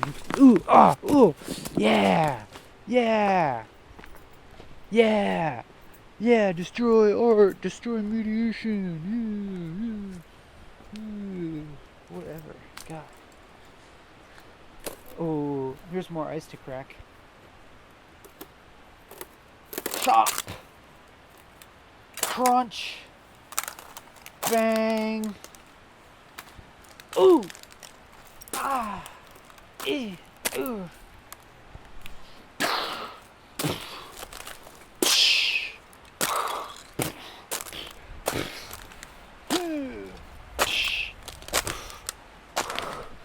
Bam. Bam. Bam. Bam. Bam. Engage directly unmediatedly with your computer screen, man. And just engage directly with the computer screen. Not in the mediated sense, you know? It's engage directly with the pixels. You know, they're pixels changing colors, and they're all, you know, LCD, liquid crystal display, dog.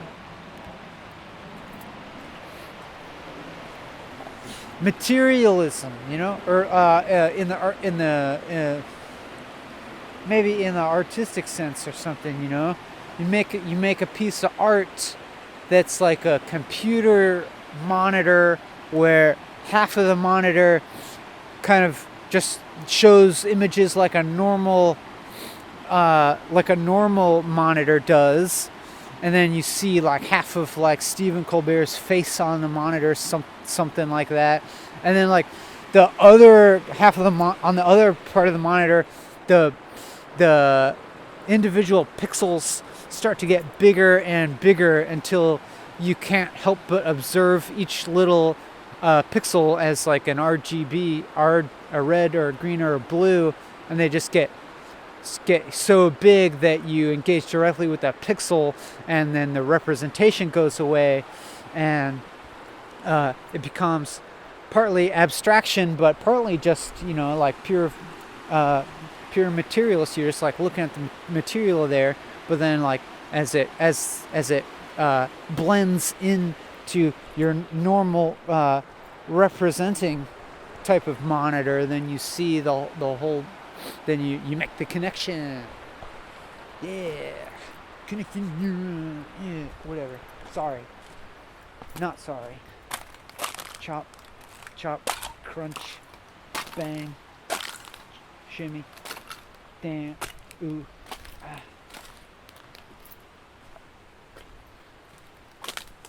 Choo, chop, get, da, put, pop, beep, bop, bang, ooh. Gotta keep my eye on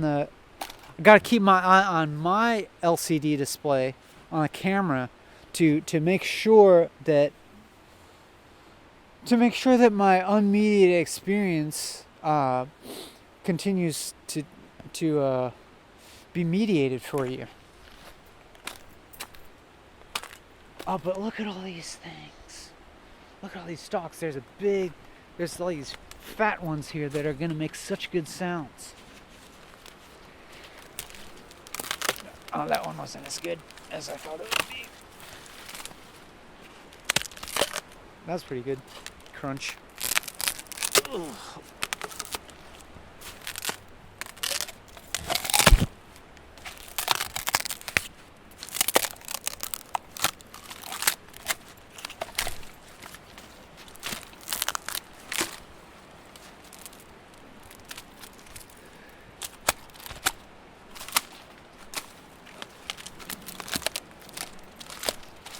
Ooh. Wah! Hui! Hui! Hui! Hui! Whacker! Hit! Sit! Chop! Cut! Hui! Hui! Hui! Zip! Chunk! Zip! Bart! Chuck! Zach! Dude! Dip! Cut! Go! Wheat! Oh, hey, look. There's look at this button. There's like whoa, this whatever it is, it's in there good. It ain't coming out. Cherokee button. Cherokee dog. That's in there. Oh, we got a label here. Where'd this come from? Where'd you come from? Where'd you come from, dog? Can't see where it's made. Something when needed. Warm what? Warm rinse when needed. Warm water. Basically, they're just telling you not to wash it too much, because they'll fuck it up.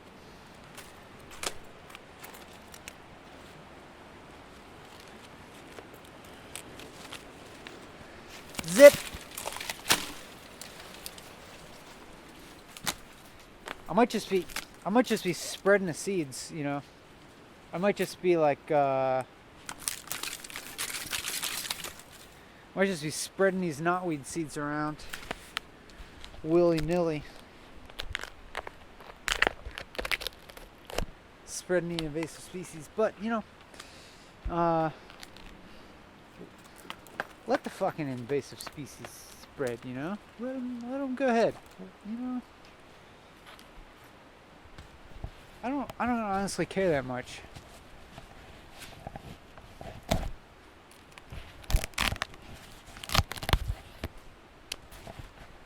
You know, I guess it's like, you know, I guess native species are I guess they're cool because they're rare.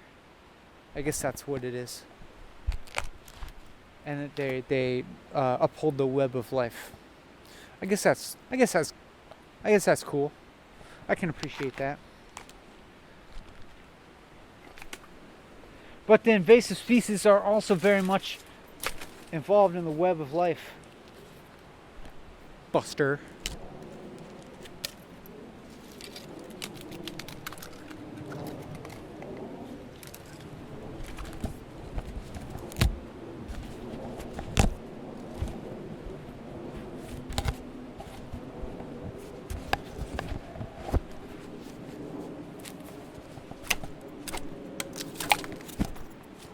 That was sounding cool.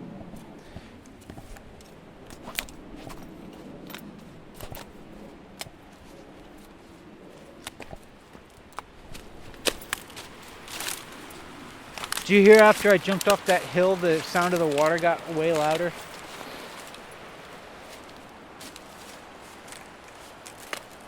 There's people walking on the path just looking at me breaking these stems like, what the fuck is that dude doing?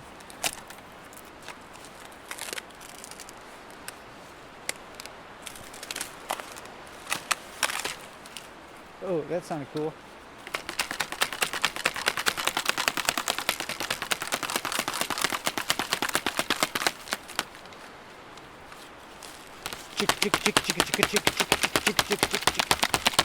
It's raining invasive species seeds. Run away! The Japanese knotweed is gonna strangle out all us native species.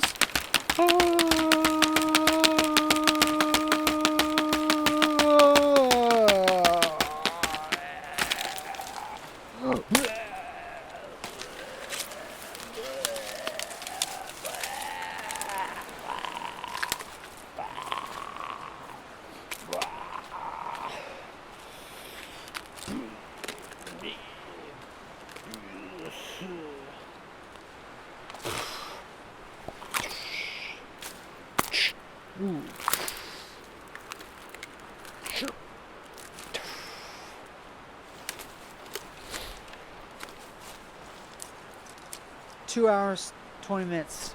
Still got 1 hour, 40 minutes of this left. Sorry.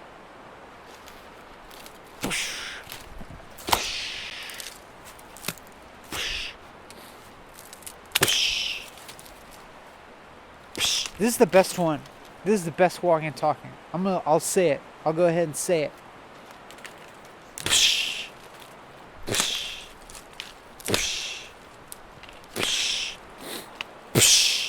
And I can say that because I can engage in the conditional relative mind while still being in a non-dual mind state.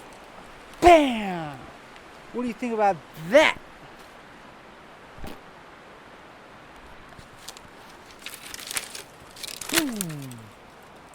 I can say certain things are better than other things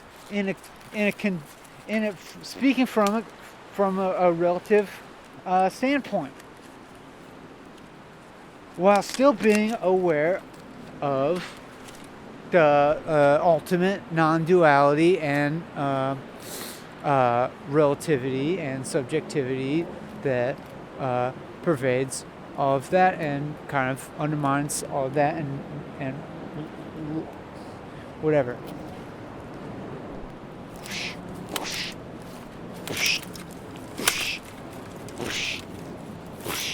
There's like a couple walking on the path, taking a nature walk, and they're like on a date. There's like a couple on a date taking a walk in nature, getting to know each other.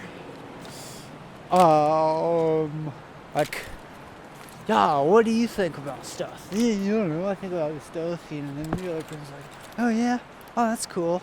Yeah, oh yeah. Let's walk in nature. We can get to know each other without distractions of modern technology.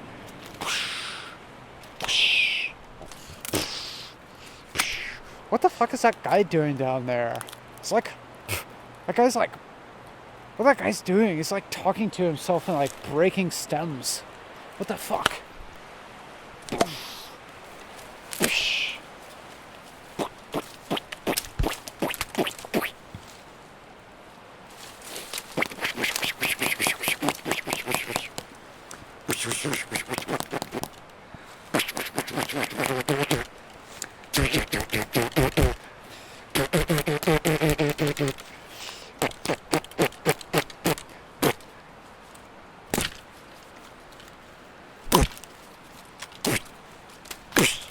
Karate chops.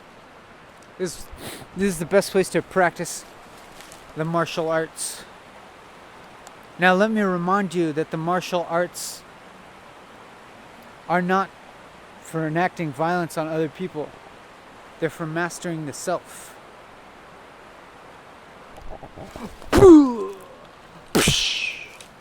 Mastering myself.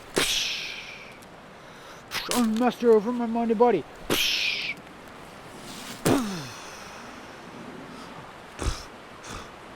I strike without hatred. Bam. There's no violent thought in my mind. Die.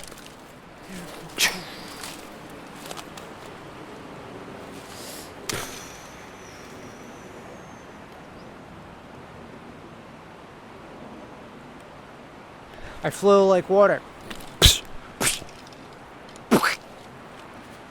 Make wet water sounds when you flow like water.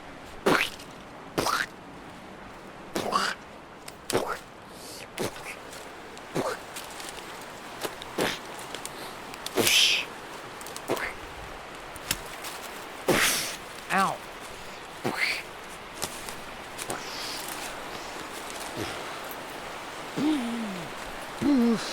Like water, I flow downhill until I find my resting spot, resting place.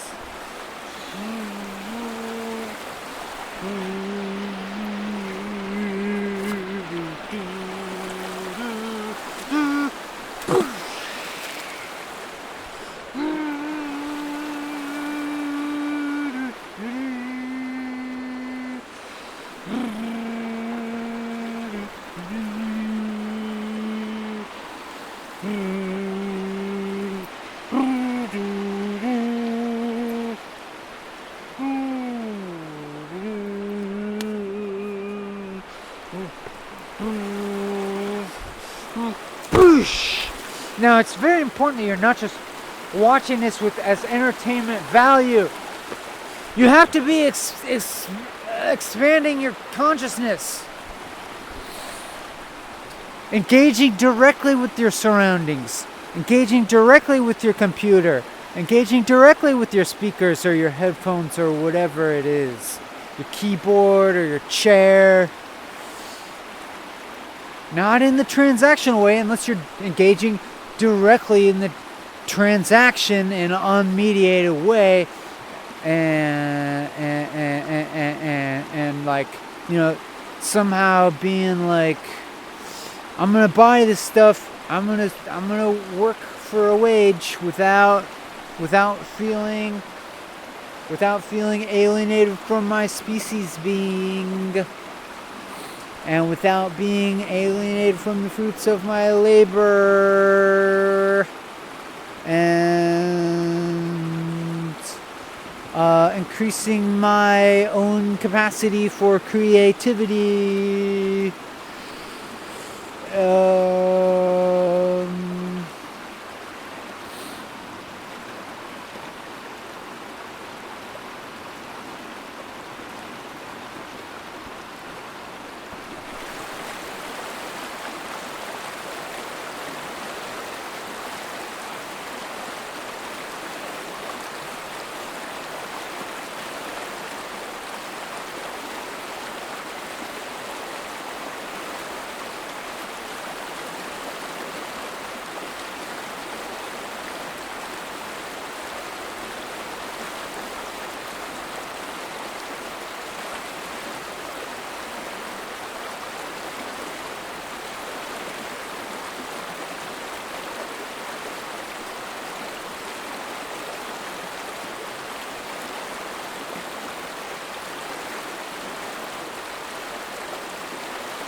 Are you in a deep state of no thought?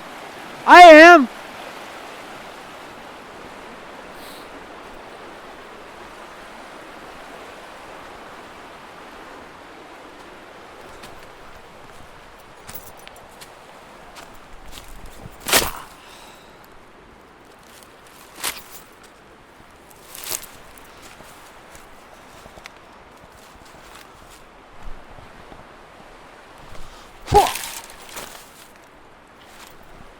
Kia!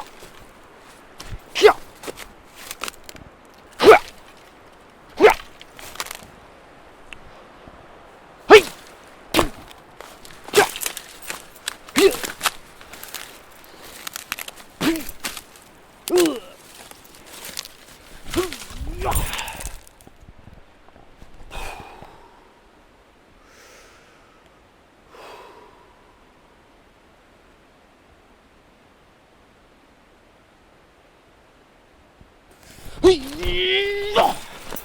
Oops, that was a tree that's maybe still alive. But it's okay, no harm done.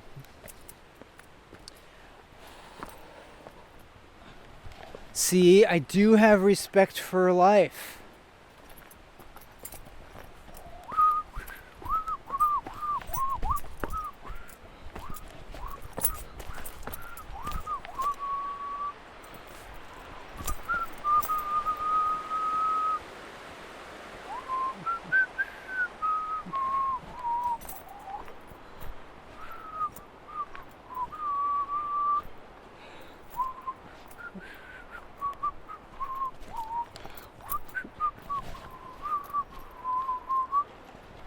Oh.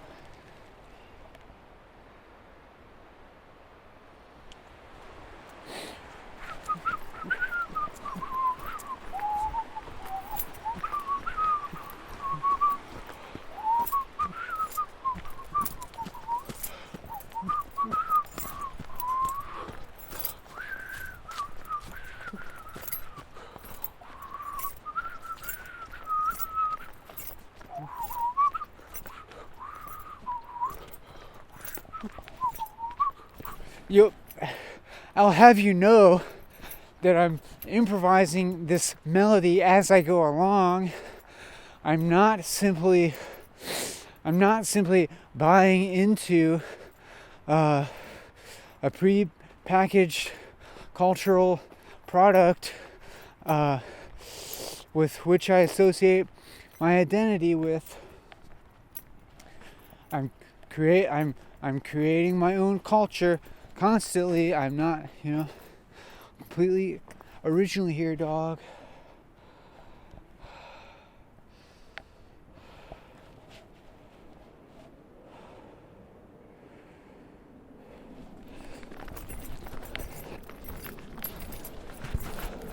We gotta run. It's coming after us. Existential pain. Existential suffering. It's hot on our tail. We gotta get away. Come on, let's go.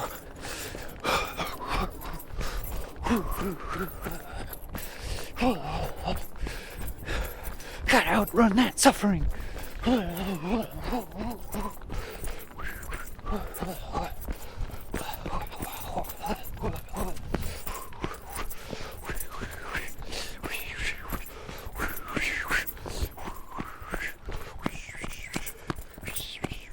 Battery still going? Yeah, battery's still going. Damn. Battery still has 2 bars. You are lucky.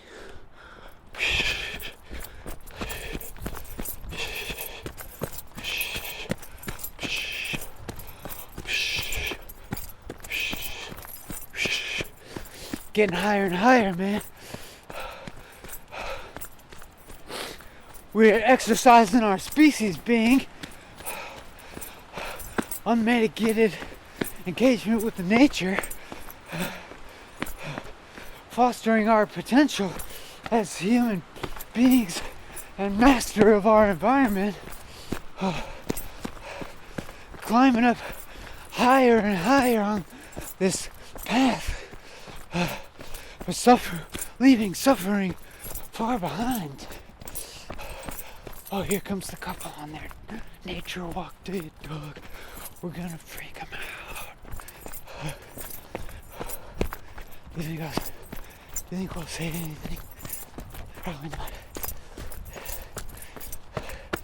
Probably not. I'll probably just be quiet.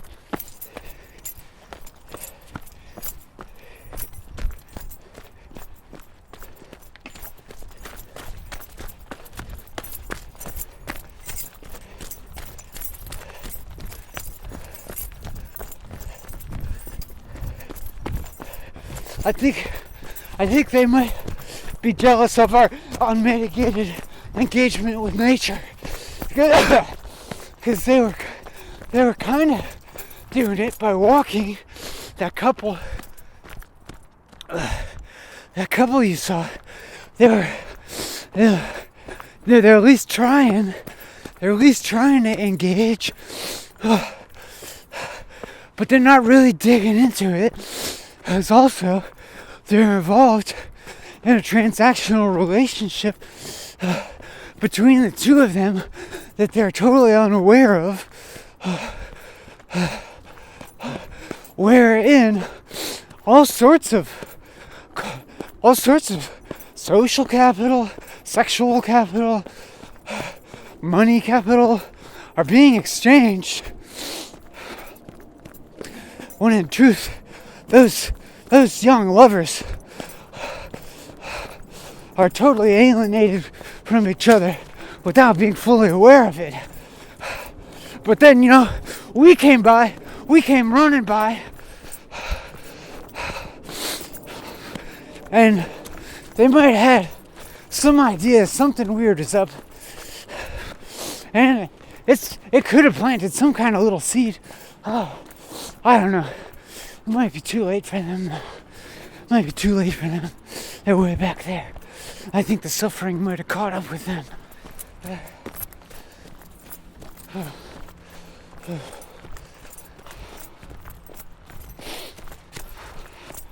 It might have got them. I think they're goners.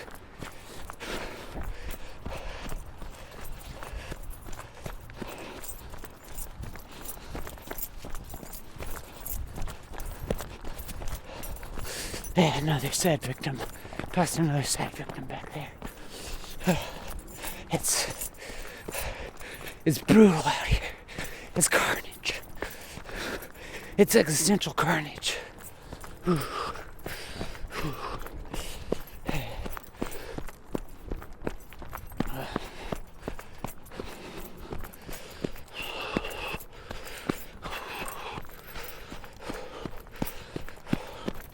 Alright.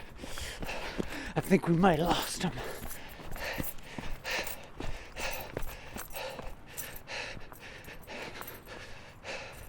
I think it might be safe here.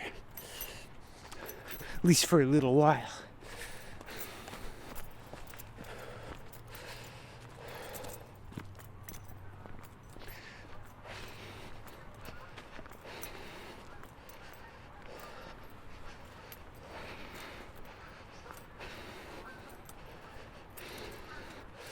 Just let my we'll let our heart rate get back down. Oof! Ow! See if any of those endorphins kick in, and we should be golden.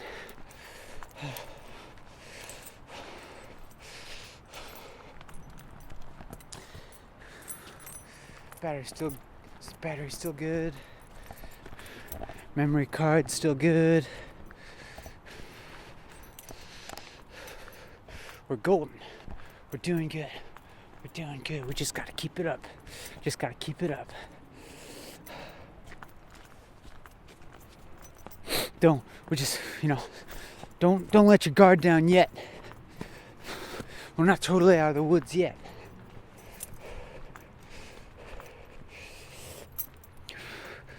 Not until we vanquish. Is that a word? Vanquish? Vanquish? Vanquish? The more I say it, the weirder it sounds. Not till we vanquish suffering. For good. For good.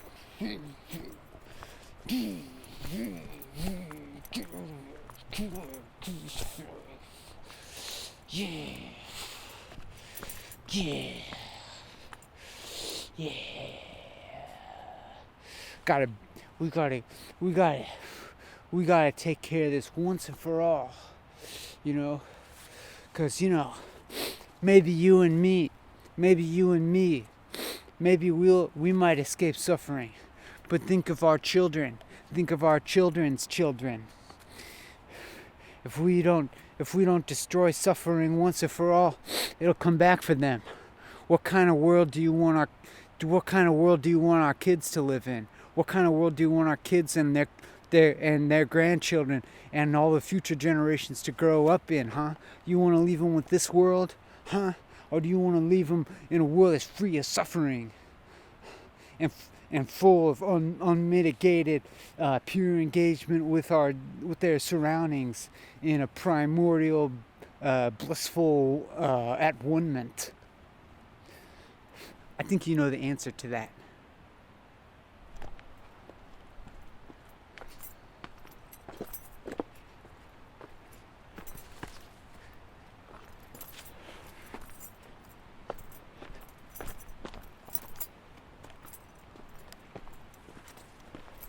Come down here, we sneak down this little gully. Sneak down here. Sneak down. We just like flow down this gully like water, Be like water and let our form change to adapt to the surroundings, and flow down to our natural resting place. Here we're at the water's edge. Whatever fucking metaphorical value that has. I don't know. You can take care of that one. I've done enough of this metaphorical work. I've done enough of the metaphorical labor on this trip. Time for you to chip in your part, don't you think?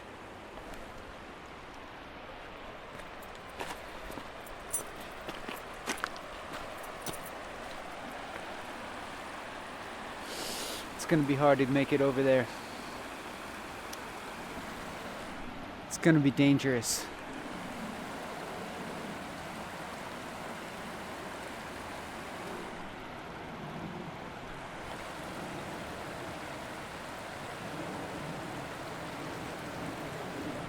strong current, under tide, suck you right out to sea.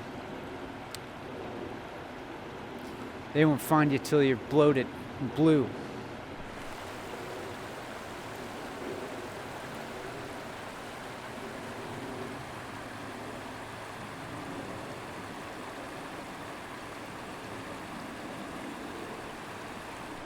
How are we gonna get out? How are we gonna get out to that little island?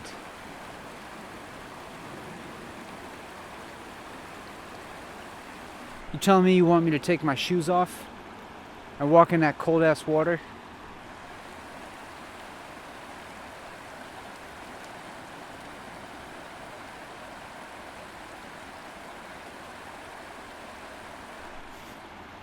I'll do it if you want me to. You know, I'm not gonna do it. I don't got nothing to prove.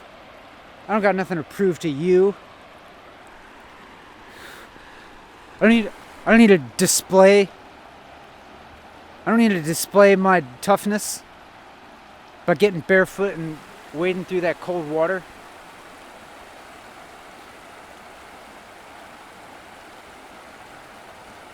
Instead of displaying my toughness, why don't I flip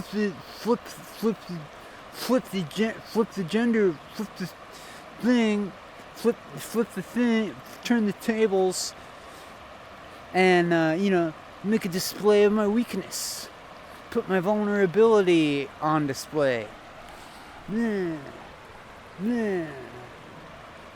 Take that, motherfucker.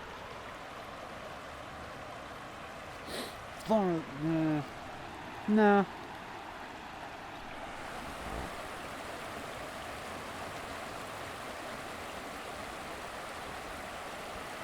What?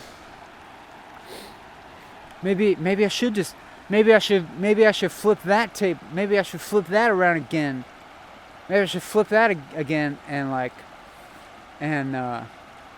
put on a display of unnecessary toughness.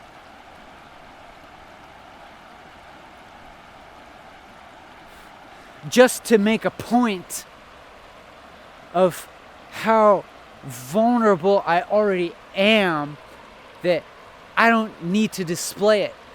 You know? I'm so emotionally vulnerable already. I'm confident in that. I don't have to show you.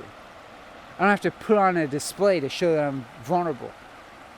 I'm just that confident in my vulnerability already.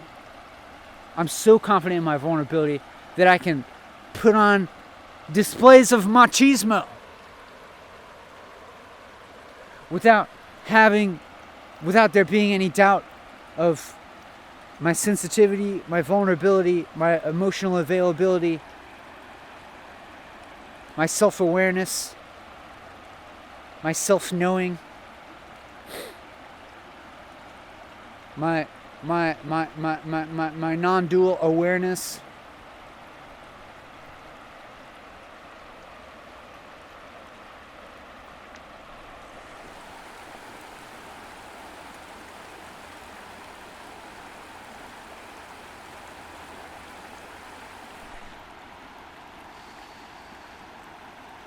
I don't think I'm gonna do it. No, it'd be too something. It would be too something to actually take my shoes and socks off and walk through this water for your amusement, for your mediated entertainment, for your distraction. No. It's not my job to distract you from the painful reality. It's your job to distract yourself. That's what I've been trying to show you the whole time.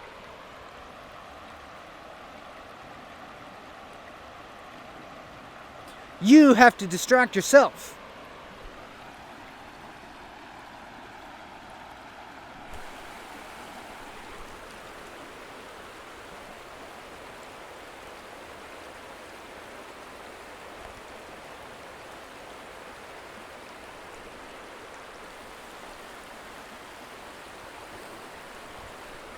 here and see if heat. Am I zoomed out? Zoom out.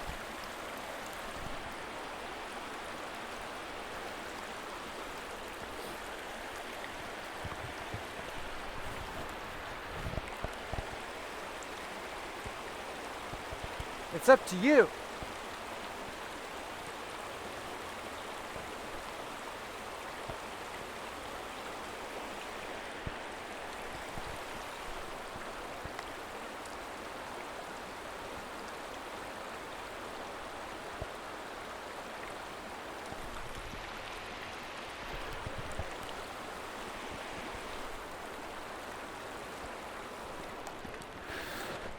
Anyways, I think maybe we've waited here too long.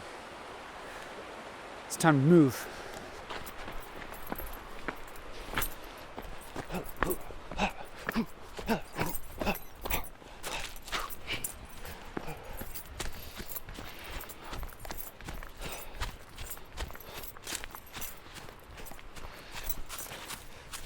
Keys.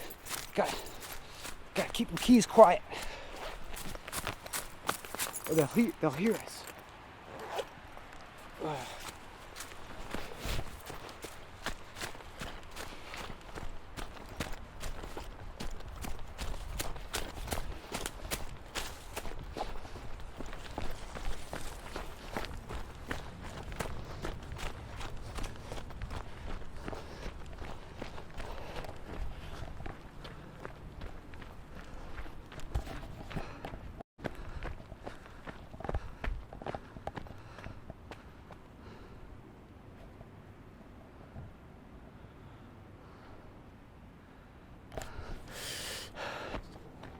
That guy thinks he's getting away from the suffering by riding his bike because he can move faster.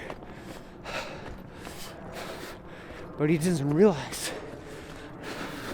that the bike is suffering itself because it's mediation from the real world, real feet on the ground, real contact with the earth.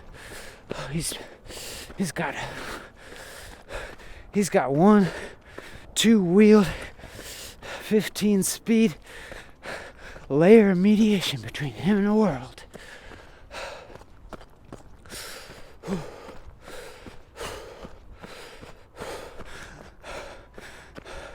Thought he's running away from suffering, but he's bringing it with him the whole time. His vehicle is suffering. What's your vehicle? You're trying to get away from suffering. What's your vehicle? Look at it closely because it might be suffering itself. Blah.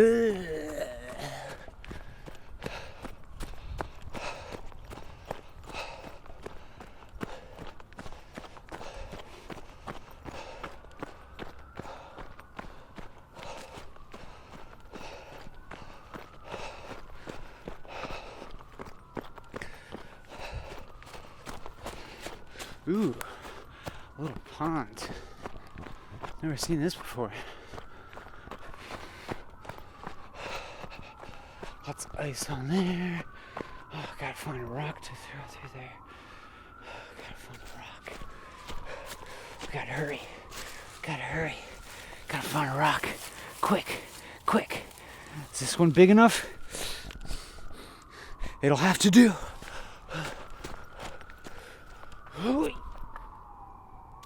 Boo! Oh no! We gotta find a bigger rock. Oh, shit. Oh, fuck. Oh, this one's huge. Oh, this one's huge.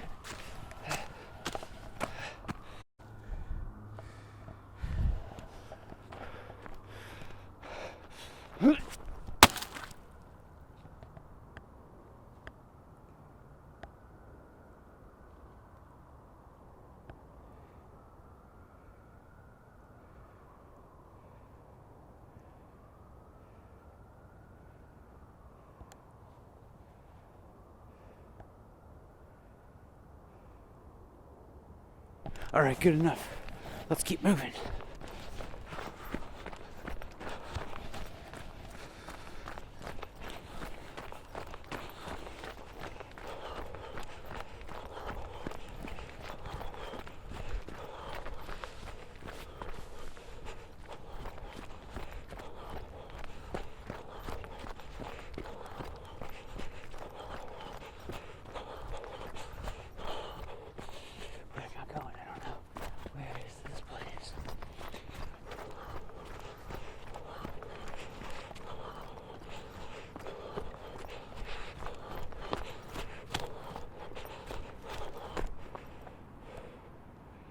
Kill. Kill, yeah.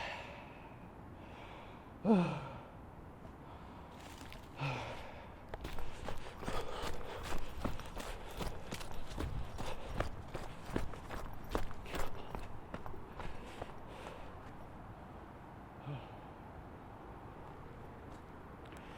at down there.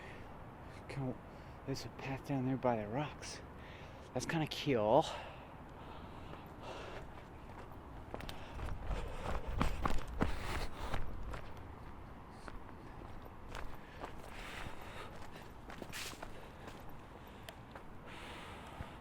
This is the best one. This is the, speaking from the relative conditional subjective fragmented view of reality. This is the best episode of What Are You Talking?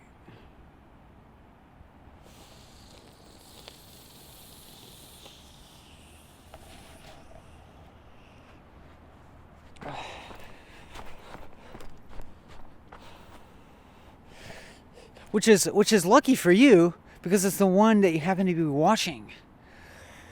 You are one lucky mug. Look at that cluster of puffballs. You know what's gonna happen? You know what this means, right? Oh yeah. Oh yeah. Oh yeah. Should we do a little teaser? We got a mini cluster here. A little mini cluster. We can get a little teaser going, a little pregame before the big dog. Alright, here it goes. Poof. Poof. Bish. Bam. Chop. Air element. Bam. Pow. Look at that orange shit. Pewing.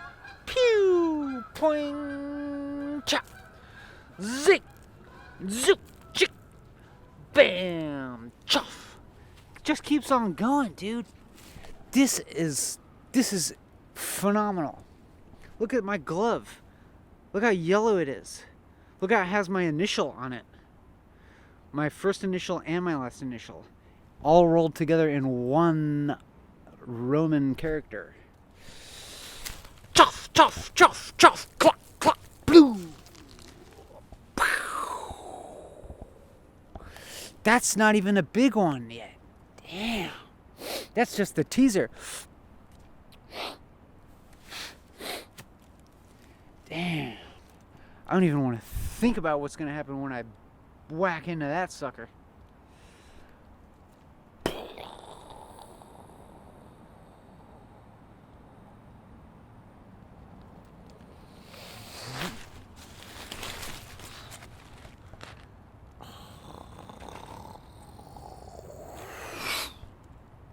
That's what's going to happen. Ready? Boing! Woo!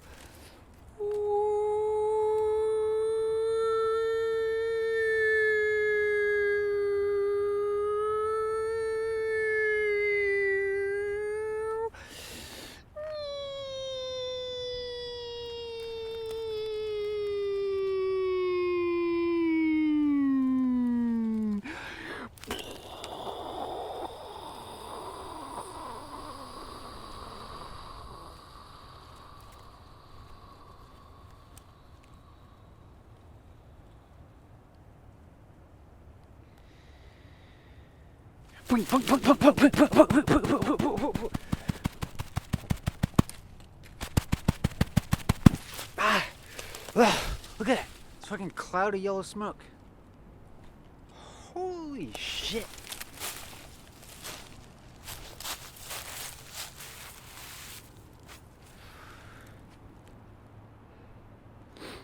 Now, I don't know how long this is going now, because I accidentally stopped and started the video like, oh, I think I'm covered with spores. I'm covered with spores. And then I rub myself and it just makes it worse. Oh.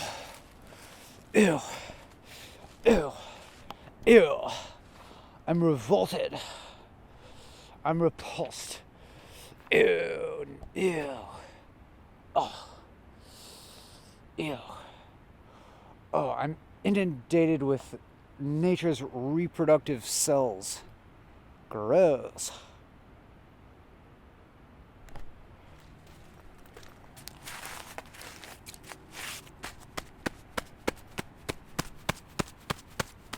Here, tree. You want some spores on ya? Some puffball spores. I can't believe how yellow they were.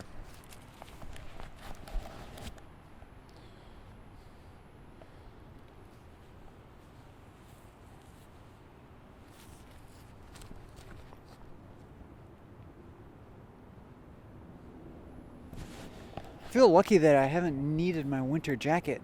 I think I made the right decision by stashing it. Hope no one has stolen it. Or if they did steal it, they probably needed enough that it's a fair exchange. Non-transactional exchange, of course. Necessarily so because it's non-consensual.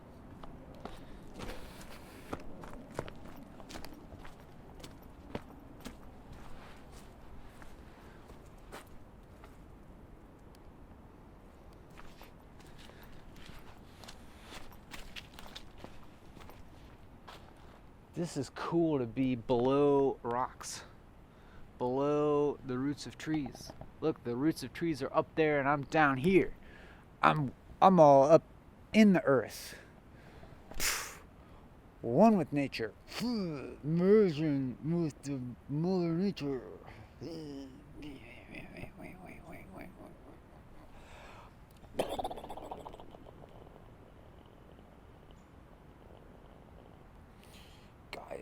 Gaia spirit, I am one with thee. The supreme Gaia. Fuck all the rest of the universe, it's all about Gaia. Fuck the solar system, fuck the galaxy, fuck the universe, fuck the multiverse. It's all about Gaia, I'm one with thee. Yeah, it feels good. All up in the earth.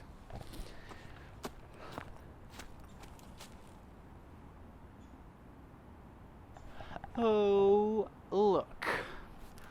What do we have here? Somebody, ow,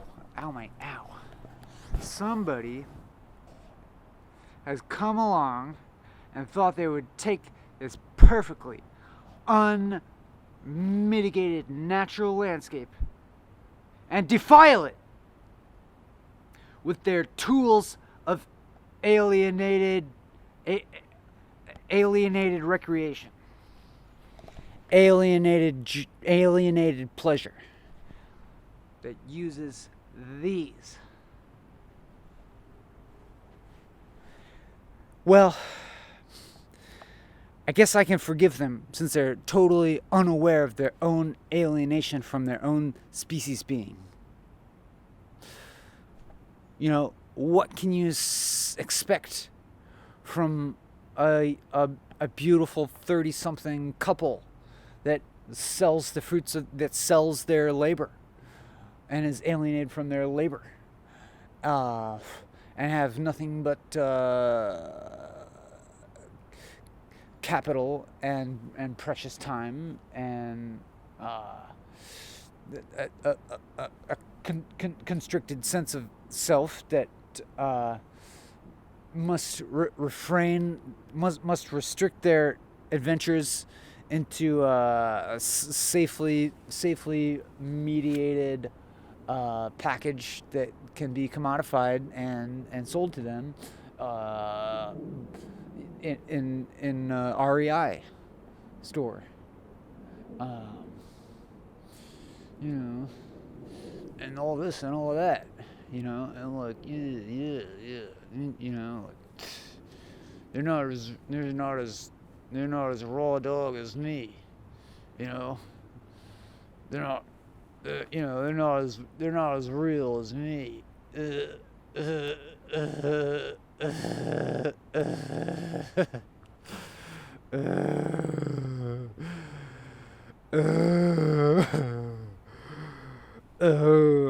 I'm the real shit here. I got the real shit. You know.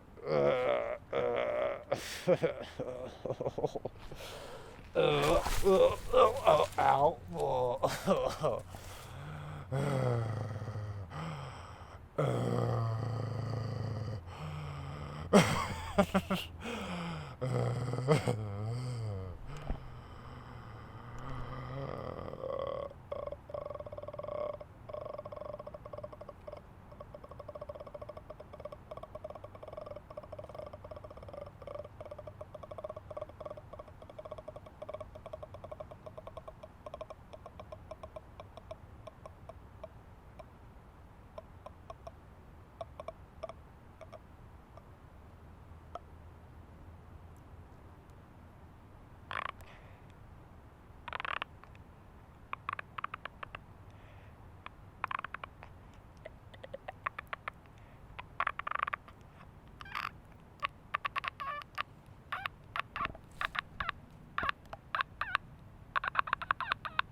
Keep moving.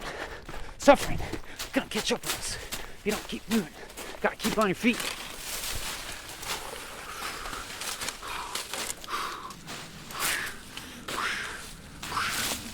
Climb. Gotta climb up these rocks. It's the only way to go. It's the only way to get out of this gorge. No time for carabiners. They would only mediate our experience anyways.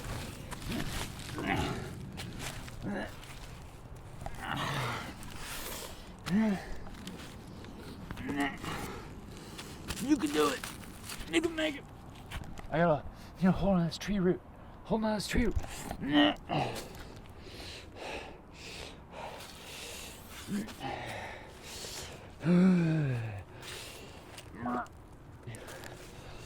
Beep. Boop. Boop. Boop. Look at down here. Ooh. That's the fate we escaped.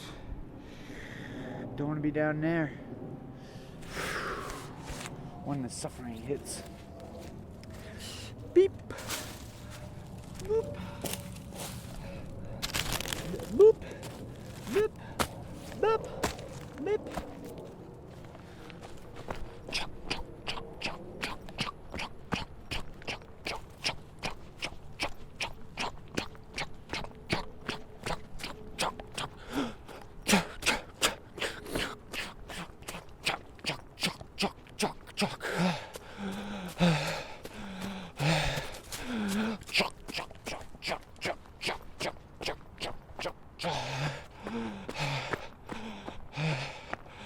Keys. Lost your keys, dog. That's gonna be a source of suffering.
You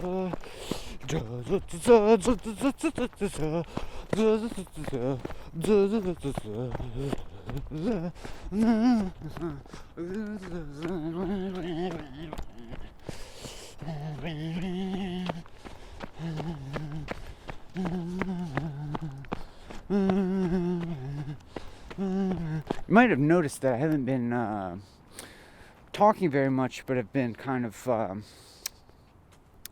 I guess, engaging in a kind of like exalted playfulness. And I just wanted to kind of like interrupt that for a moment and just kind of come back to like more, a little bit more grounded, a little more serious discussion. Because there's a lot of important things that we need to discuss regarding the elimination of suffering and consciousness raising. So if you'll just bear with me for a little bit here, we can. Come on! It almost crept up. It almost got us. You can't stand around like that. Gotta keep moving. The suffering's gonna catch you. Ooh. It almost started to take a hold of me. Oh, that was close. I almost became one of them.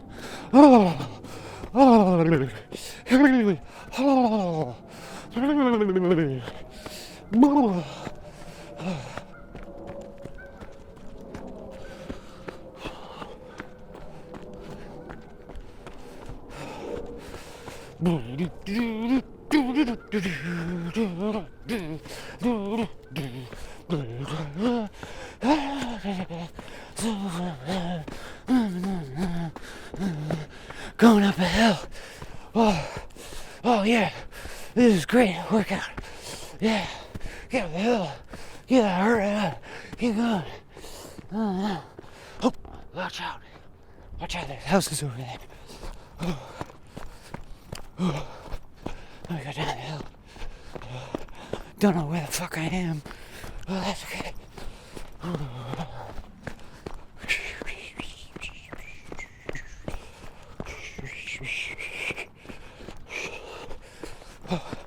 Cool rock. Anyways, how zoomed in are we? Oh, I'm sorry. I'm terribly sorry that Alright. Back with fresh batteries. Didn't even miss a word. You didn't miss a word. I didn't miss a word. But we're back with fresh batteries. I don't know how I got here. But I don't think it'll... Whoa, there's a house over there. Crazy. But I don't think it'll be hard to get back. Because, all these trails kind of like lead back to one main trail. My voice actually sounds a little different right now, I think, from all this running. That's kind of fun. And exuberant vocalizing. Man, I don't even know if I've been here before. Sick.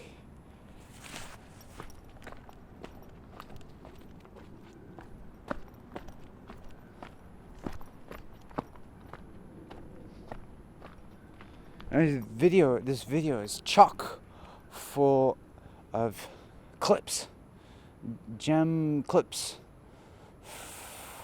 for your recontextualizing at will, because it's like what do they call it, like sampling culture. It's like, remix culture. That's it. Yeah, remix culture. Recontextualize.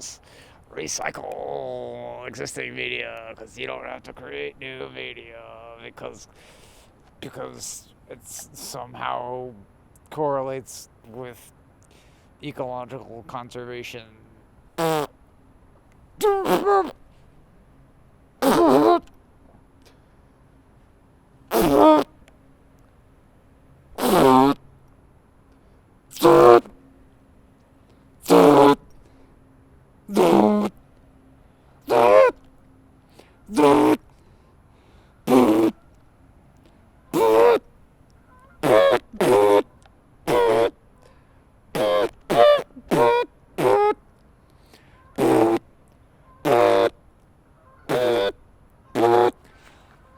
Don't worry though, I'm not creating any new media.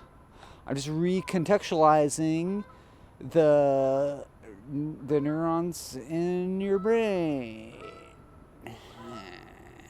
Because everything already exists anyway. And like all you're ever doing is like reorganizing molecules in the first place. So fuck off, okay? Fuck off, Kenneth. Okay? Okay? Okay? Okay? Okay? Okay? Okay? Okay? Just kidding, you're my dog.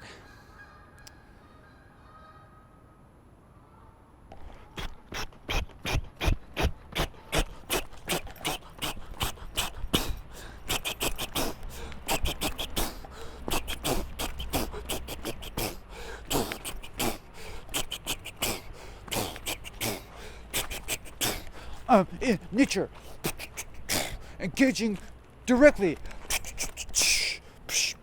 unmediated.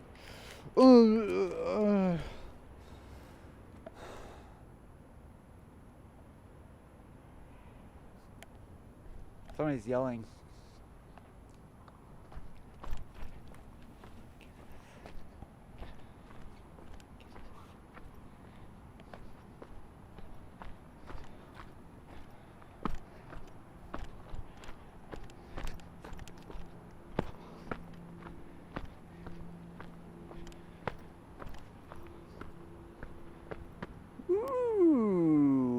What the fuck is that?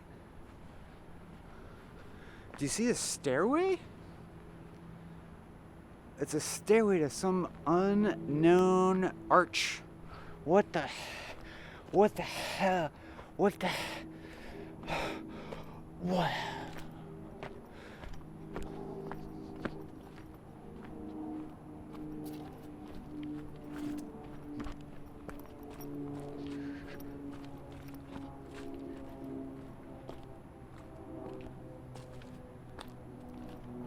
Bing, bing, bing, bing, going down the hill. Sorry,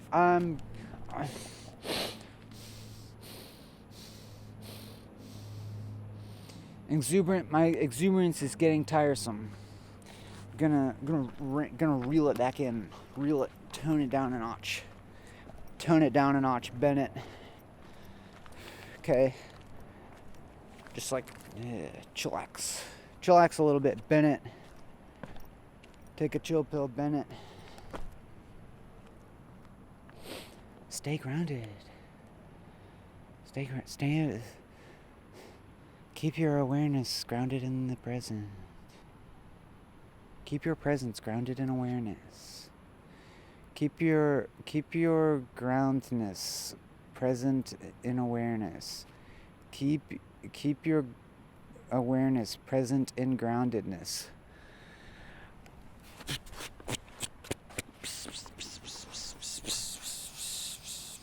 Expand your mind to the non-dual state. Okay. And then we're gonna transcend the non-dual state into the subtle level of consciousness, of awareness. And then, okay, you're there. Okay. In the subtle level, full integrated oneness with everything. Okay, now we're gonna go up another level into the causal realm of consciousness. Where we're like, just totally immersed in the, like the non-emergence,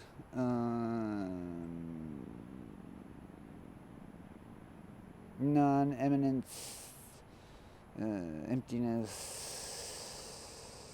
Okay, you there? Okay. What's the next one? What's the next one?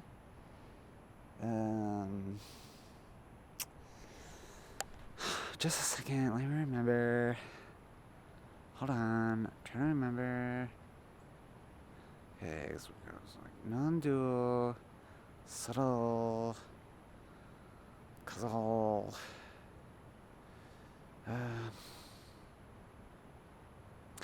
Anyway, we'll get to that next time. But for now, just come back into like normal, everyday, like fuck everybody else, it's all about me mind state. Okay, come back. Okay, fuck you. Yeah. It's like what? Yeah, fuck me. Yeah, I know. And then we're ready now to go through the go down the tunnel. So, all right, get ready for the first step. Ooh, boom. 1 foot in the tunnel, 1 foot still hesitating a little bit. Not sure if I'm ready for this journey or not. Should I do it? Can't really commit. Well, the other foot's in there. It seems to be fine. So, what the fuck? Alright, other foot. But if this sucks, I'm gonna be fucking pissed at you. Alright, let's go on a spiritual journey. Vision quest, whatever the fuck you call it. Bam. Alright, it's okay. It's alright. It actually seems like we're going uphill a little bit. Cool. Feeling pretty good. Feeling pretty, I'm getting a little bit more enlightened. And whoa, what's going on now? Oh, we're sliding downhill. Oh, fuck, I feel, oh shit, my life is hell. Oh, I hate life. Oh, fuck, oh, existential suffering. Oh, crash landing into the real world.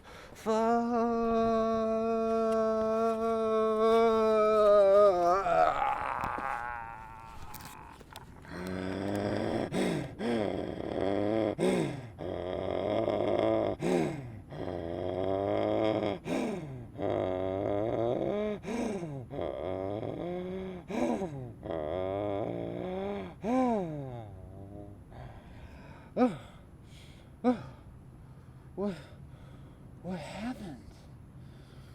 What happened? Is this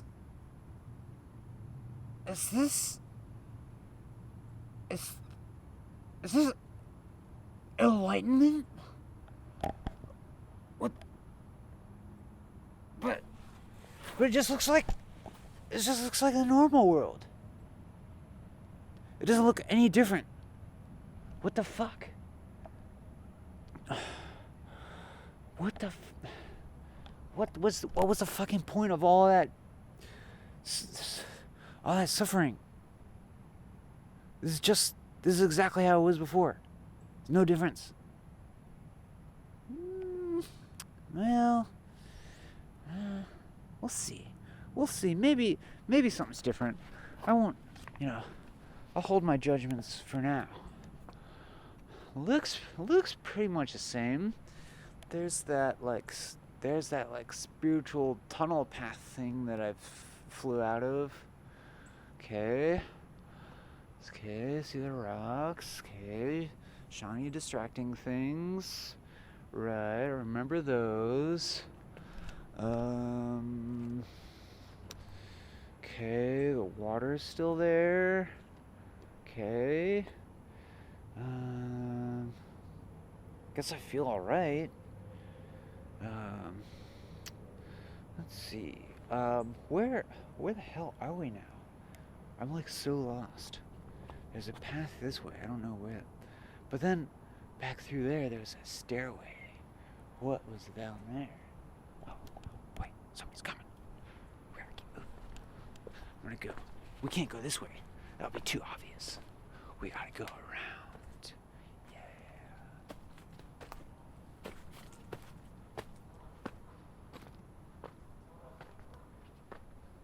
Sneak up here. We gotta be really quiet, okay?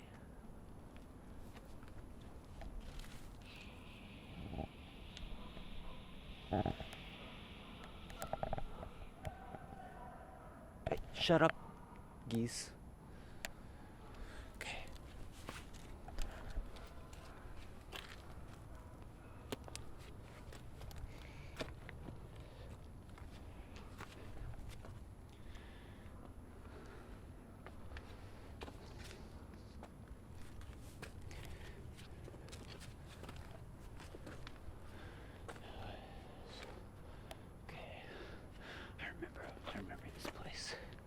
I remember this place from before the transformation.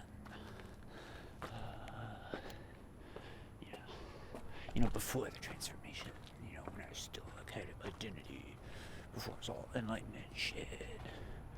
Now I'm like here. Then I came down here. Yeah, I was like walking around this thing. No, I was over there. And then I came over here. No, I was over there. And then I was like up here. Now I'm starting to come back to me. It's all starting to come back to me. I was like standing right here. And then I was like, no, it was up here. I was like standing up here, and I was like talking about remix culture, and I was like, fuck you, Kenneth. Just kidding, you're my dog. And then I was like, what the fuck is that arch? And then I was like, whoa, what's this? And then I came back down here.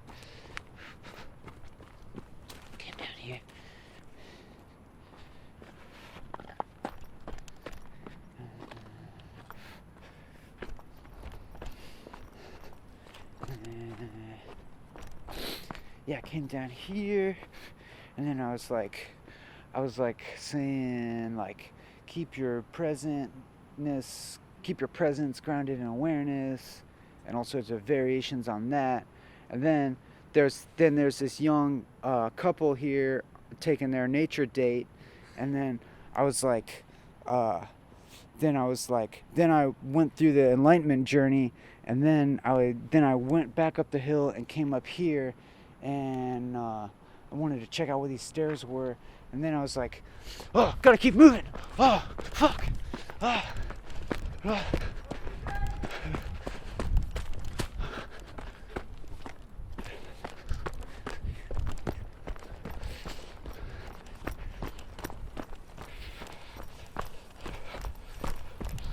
All right, now I think the seed's really been planted.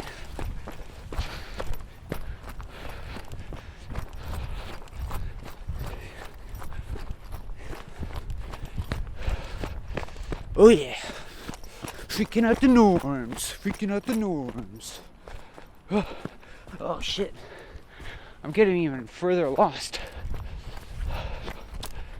I have never been up here.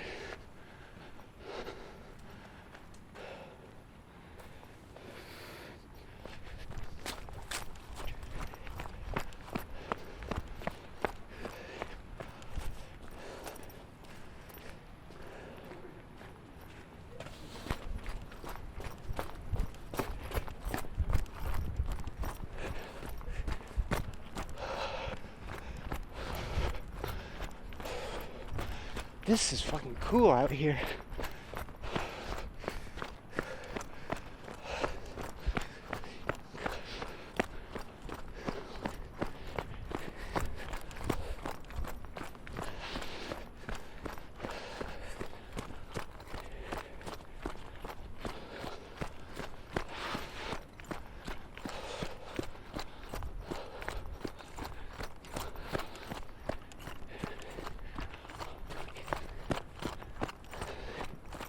Where the fuck am I?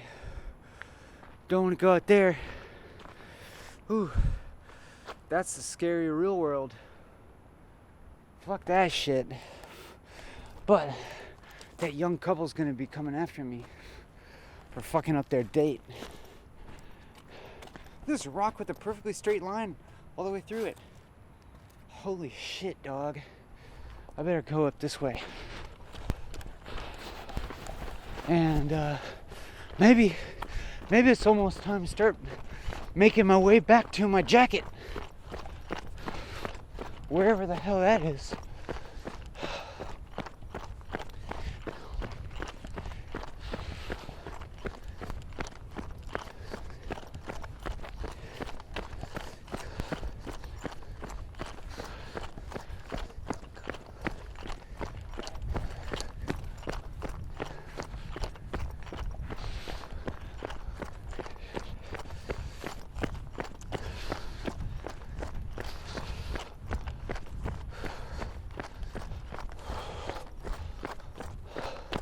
There's a path there,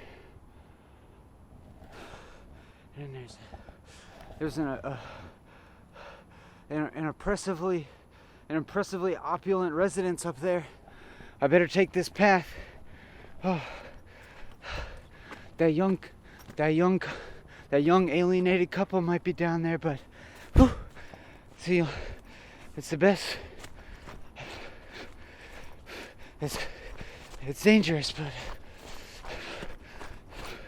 can't go by that oppressively opulent residence.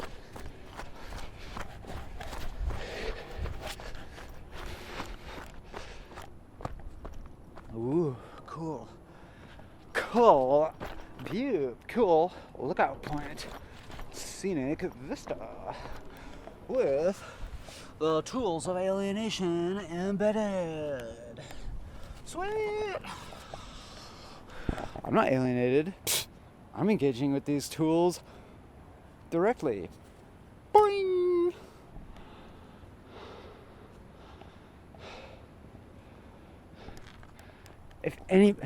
If there's anybody alienated here, I don't think it's me. You know what I'm saying? You know what I'm saying?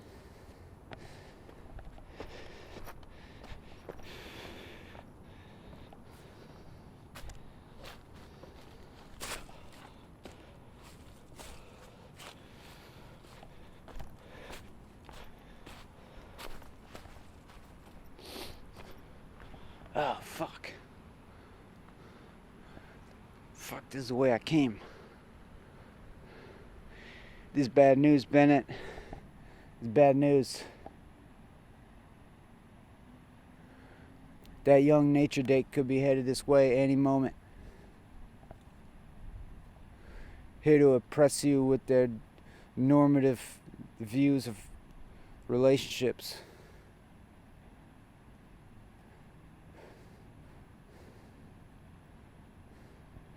You want that kind of jive hailing down on you like hail?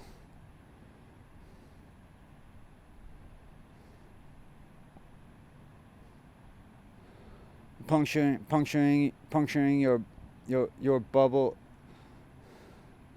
of blithe playfulness with their harsh needles of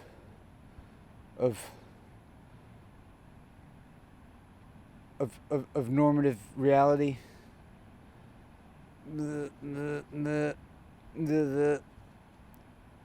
What's that noise?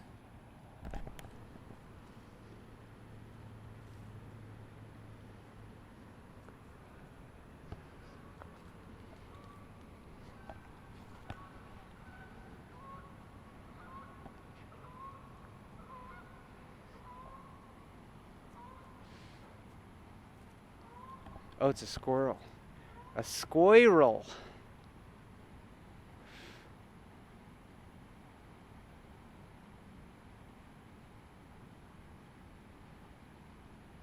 As my man Ben would say.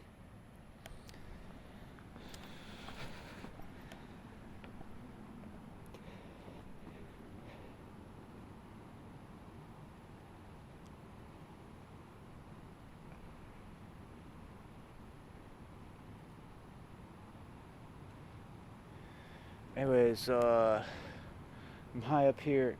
I'm high up here in the spiritual highlands. Should maybe start heading back down towards the water. If you know what I'm saying.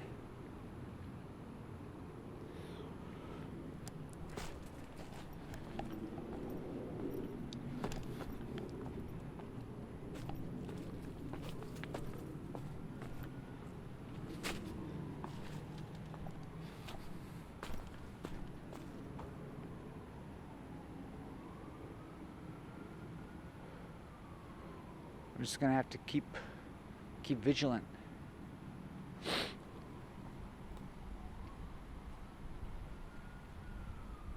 Gotta keep vigilant. Gotta keep vigilant against toxic monogamy. If it comes walking past here, I'm just gonna hide under this log. You can't fight them. You can't fight it. It's too powerful. You gotta hide.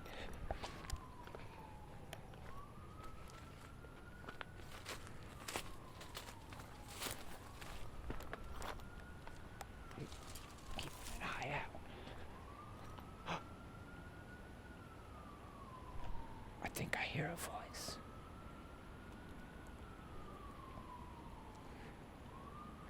Is it the voice of someone in love jail? Fuck.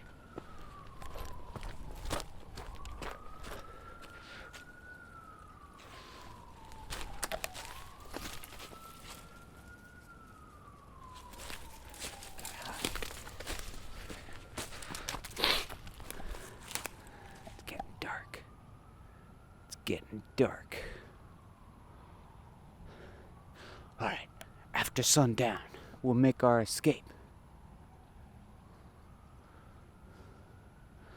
After sundown, the toxic monogamy, this existential suffering won't be able to see us.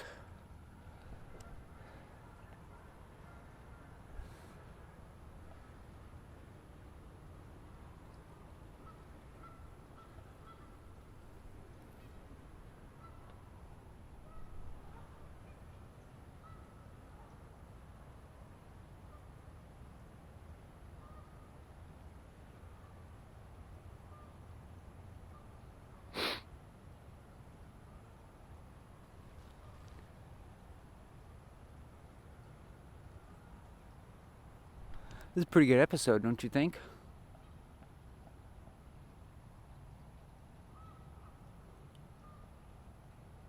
Really different.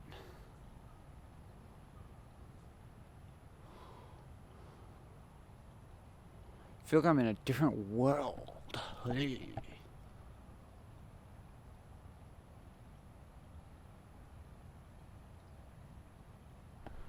Alright. I don't hear anything. Maybe it's okay.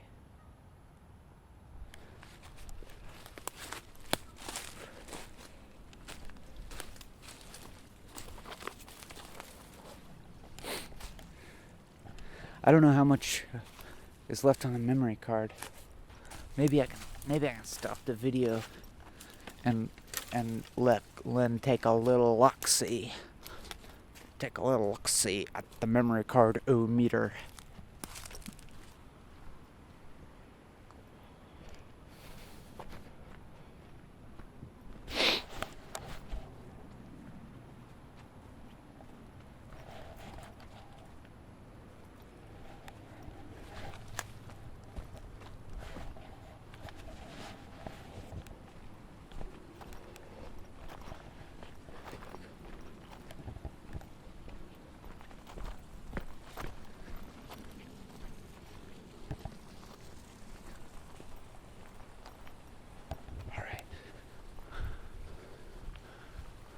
I think we're safe for now.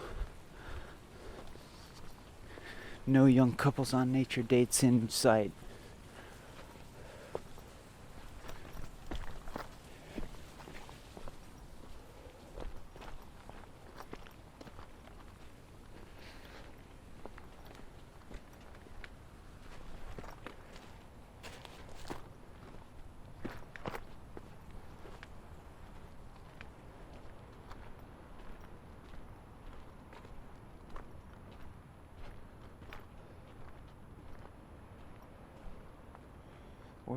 which way did I come from? I'm like so lost.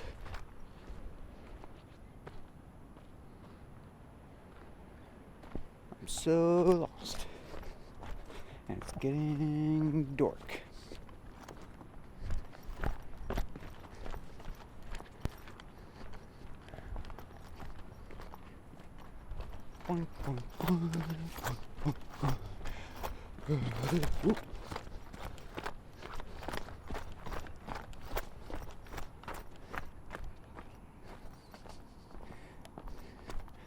I think that guy yelled, "Have a good day." What the fuck is that? What the fuck is that supposed to mean? What the fuck is that supposed to mean? Have a good day. The fuck do you think I am? Some sort of denizen of dual mind thinking? Think I'm the type of asshole who has good days? Think again, sucker.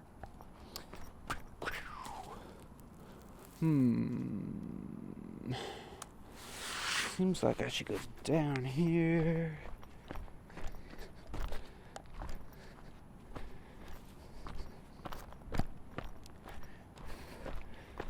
Dude, I'm like so far away from my home.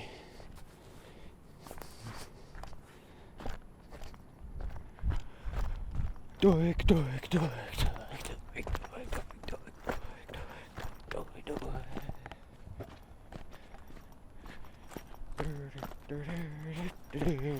doik, doik. Well, at least now it's getting dark and the shiny things won't be sparkling as much, and so it won't distract me as much, and I'll be able to make better time back to the main trail.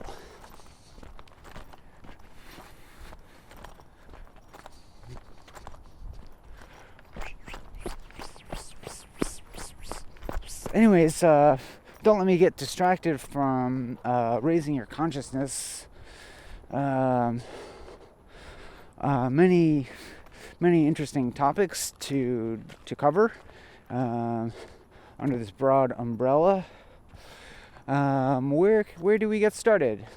Well, there is a few different ways to look at consciousness.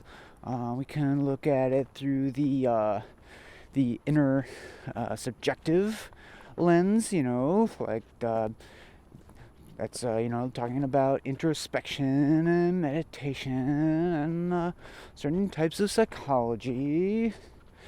And we can look at it through the third person objective standpoint, which is more about like neurology and talking about the brain and functions within the brain, describing things in physical material terms, like neurotransmitters and such.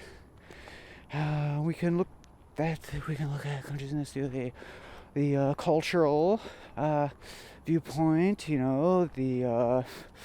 the broadly shared worldviews that impact the makeup of our consciousness and frame the way we see that shape the way we frame our reality. And what else? Is that everything? Did I miss anything? What was the other one? Was there another one?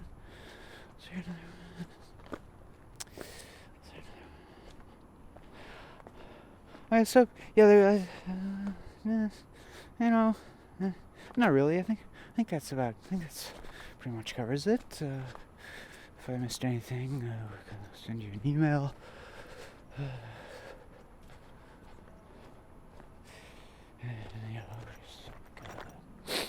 Make sure to do your reading for next week. And yeah, have a great weekend.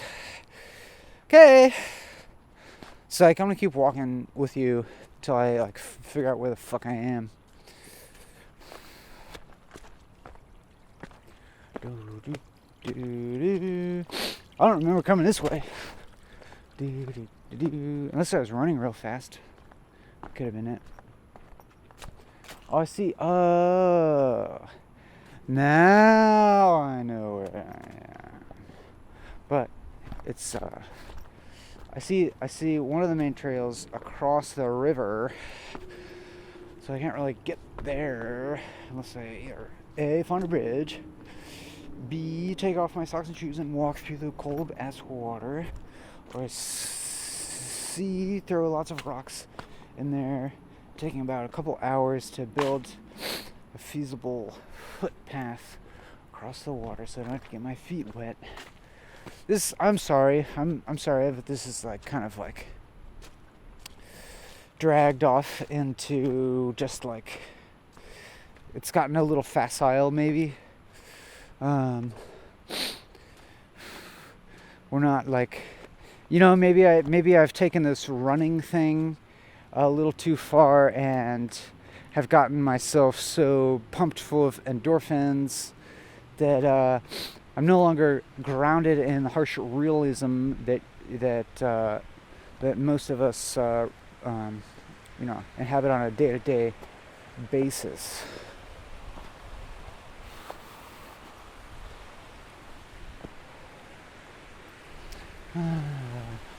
Oh, what are all these mushrooms?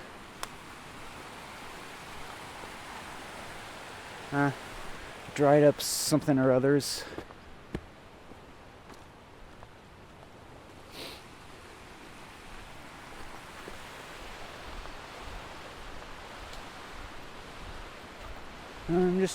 Now I'm just taking a nature stroll, you know. Now I can. Let's go ahead and pretend that I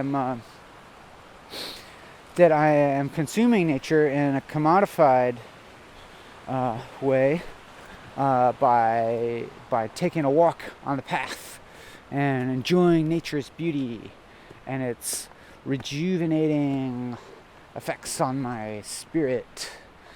And I just walk on the path, look at stuff, say, oh cool, oh pretty sounds, okay, cool, it's nice to get out in the woods, get away from all this, yeah, so good. I have to remind myself to do this more often.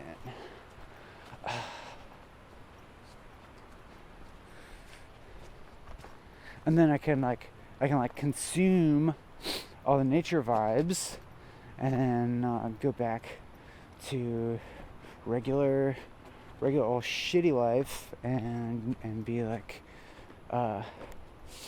yeah, that was like so what I needed.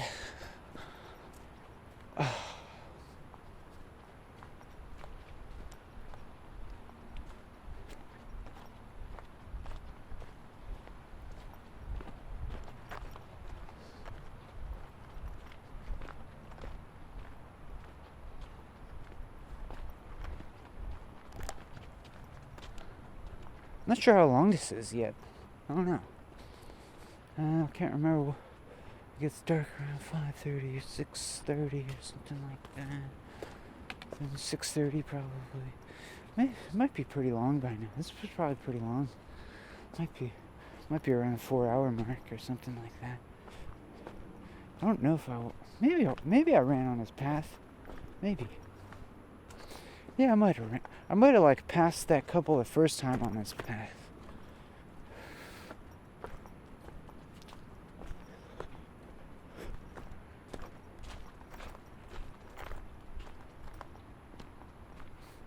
Oh shit. Here is a motherfucking footbridge. I'm like so not even lost. It's ridiculous. I'm like so not even far away from where I thought I was. From where I thought I wasn't.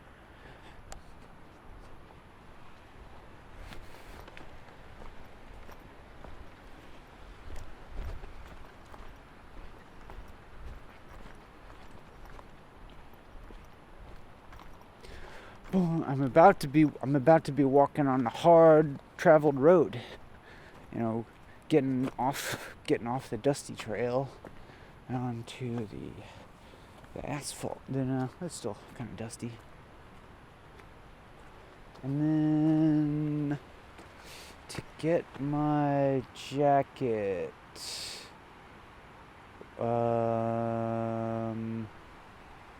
I think where the I have to go. Ah, damn it. Where the fuck am I?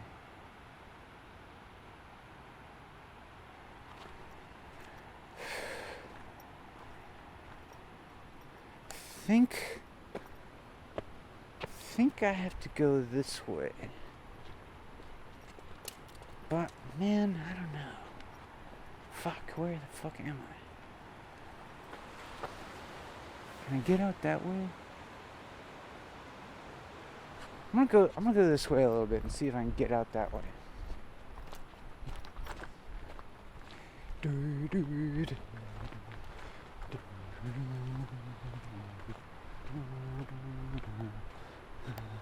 Thanks for keeping me company. You know, I don't like to walk alone at night. Guess I like to talk to you. I like to talk to you instead of walking alone. This isn't the way. This is the wrong way. Yeah, this is the wrong way. So I'm gonna go the right way.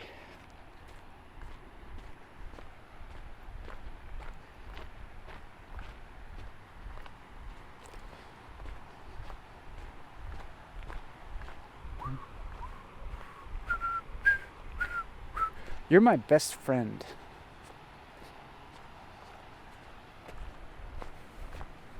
I'm serious about that. If you ever need anything, I so got you.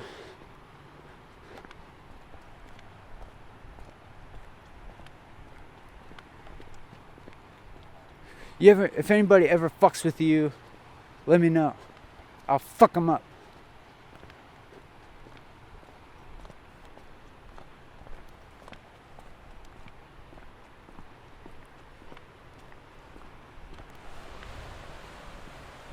To the nature sound.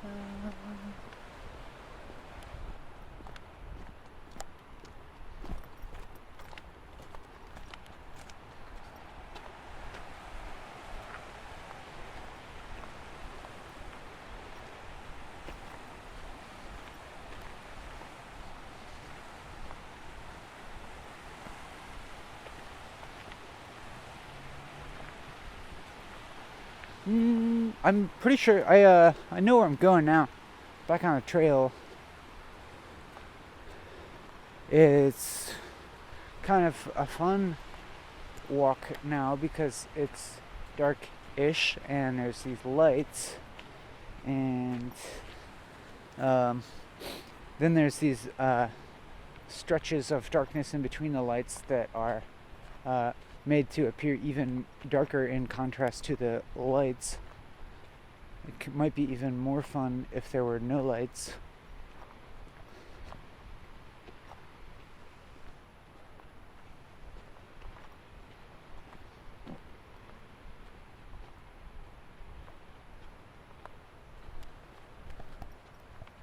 I don't know how much memory card is left. I might stop it and take a peek. And don't worry, you won't be missing anything. Oh yeah, we still got time. We still got 31 minutes and 47 seconds left. We're cool. We can hang out longer. You don't mind, do you? You don't have anything. You don't have any place you need to be, do you? Okay, cool.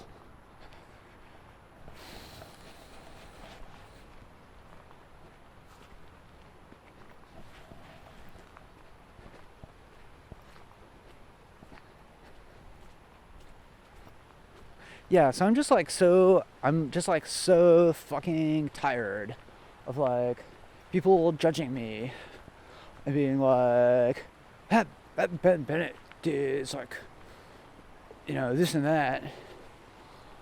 I'm just like, all right,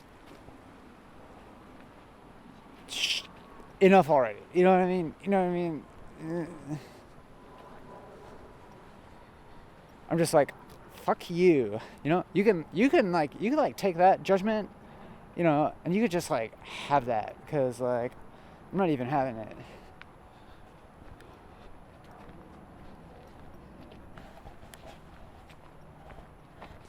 Yeah, that's why I like you.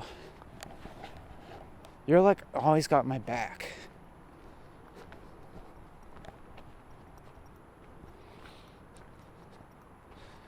Yeah, unlike all those other people.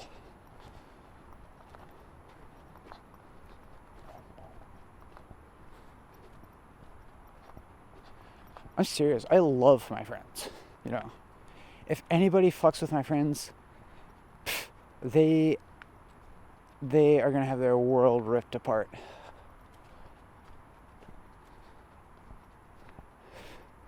Listen to me when I say that. I got you, dog.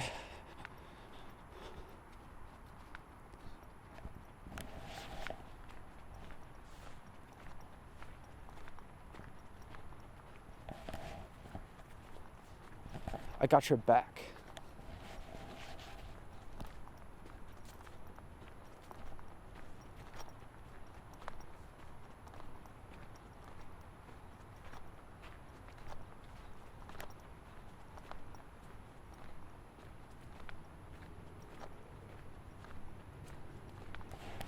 Not like all these people that like act real nice up front, act like they're really friendly and like a good friend and everything, and like be really nice and everything, and then they're just like actually like kind of like hate me. uh Whatever I did, I don't know, but like you need to like deal with that, because it's not my fucking problem.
I just don't have time for it. You know what I'm saying?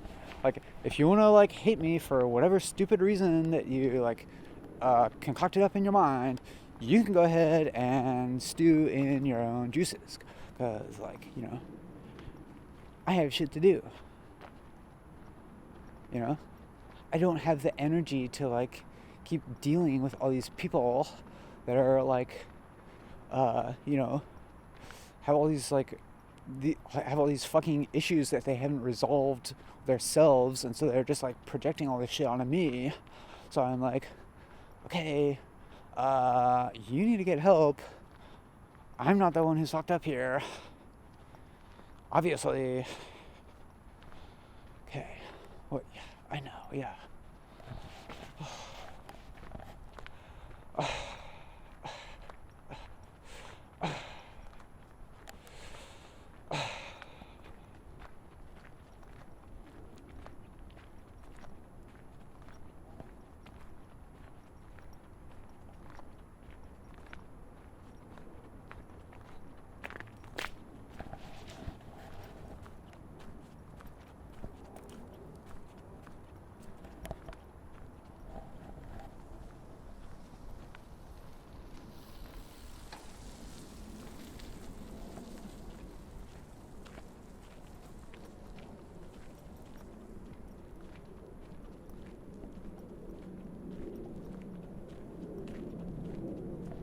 there goes that like whatever biker dude, like, you know, doing his thing. Okay, I guess that's cool. I guess that's, you know, do your thing, whatever.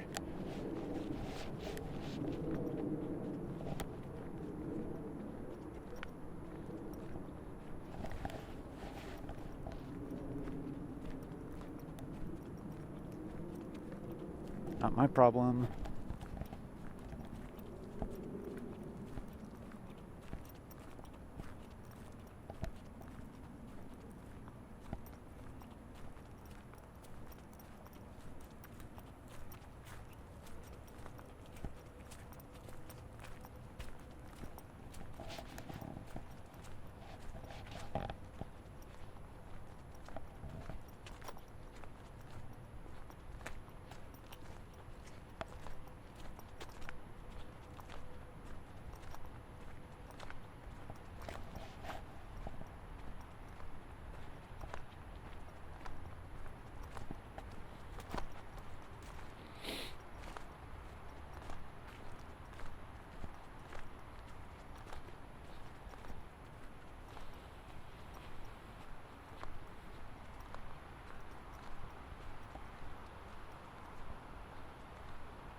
You know what I mean? Like, you want to ride your little bike around, fine. That's fine with me. Just like, you know, don't like shove it in my face.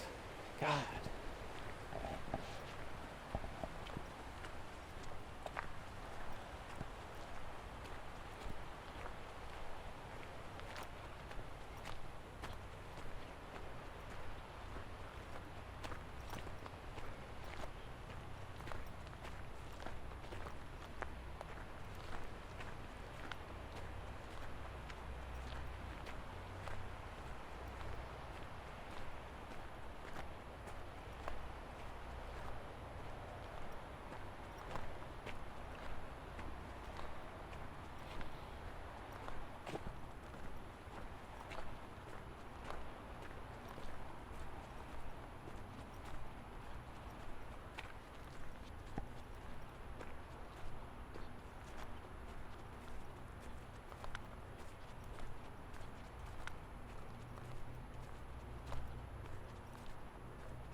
You know, as if you're like some kind of like outdoorsy, like healthy fitness guru or something. Just because you ride a mountain bike, it's like whatever. It's like not that hard. You know, I could ride a fucking mountain bike with a blinking light on the back if I wanted to. You know, you're not that fucking cool. Just get over it. God. Jeez.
Thank you for like hanging out with me and stuff and like listening to me. Thank you for listening to me. I know I'm like kind of being a bit. I know I'm kind of like going on like a tirade or whatever. But you know, thanks for being here for me. It means a lot to me. You know, seriously. I know I can be kind of a bitch sometimes.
God, how long is this fucking trail gonna be? I feel like I've been walking for like my whole fucking life.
Are you still listening to me? Okay, good. Sorry if I kind of like ramble on for a while there. I know I can like talk for like I feel like I can talk for like an hour straight without leaving you a space. Sorry to like dominate the conversation and stuff.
Anyways, how are you doing?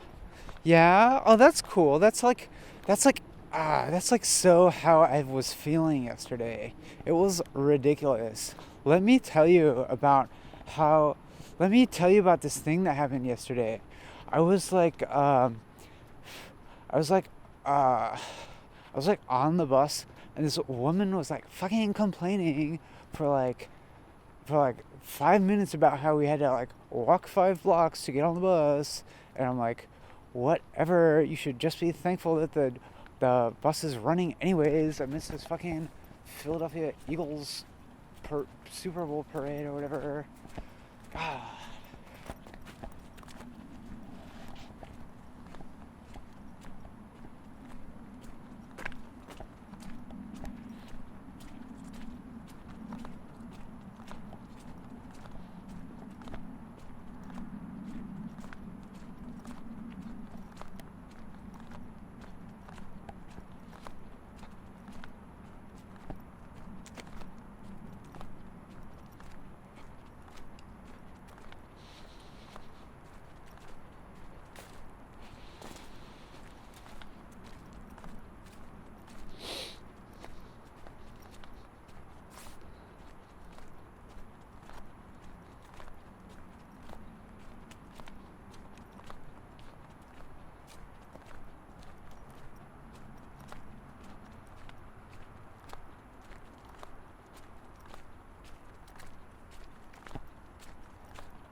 Okay, I'm almost back where I'm going now. So I guess I'm gonna say goodbye now.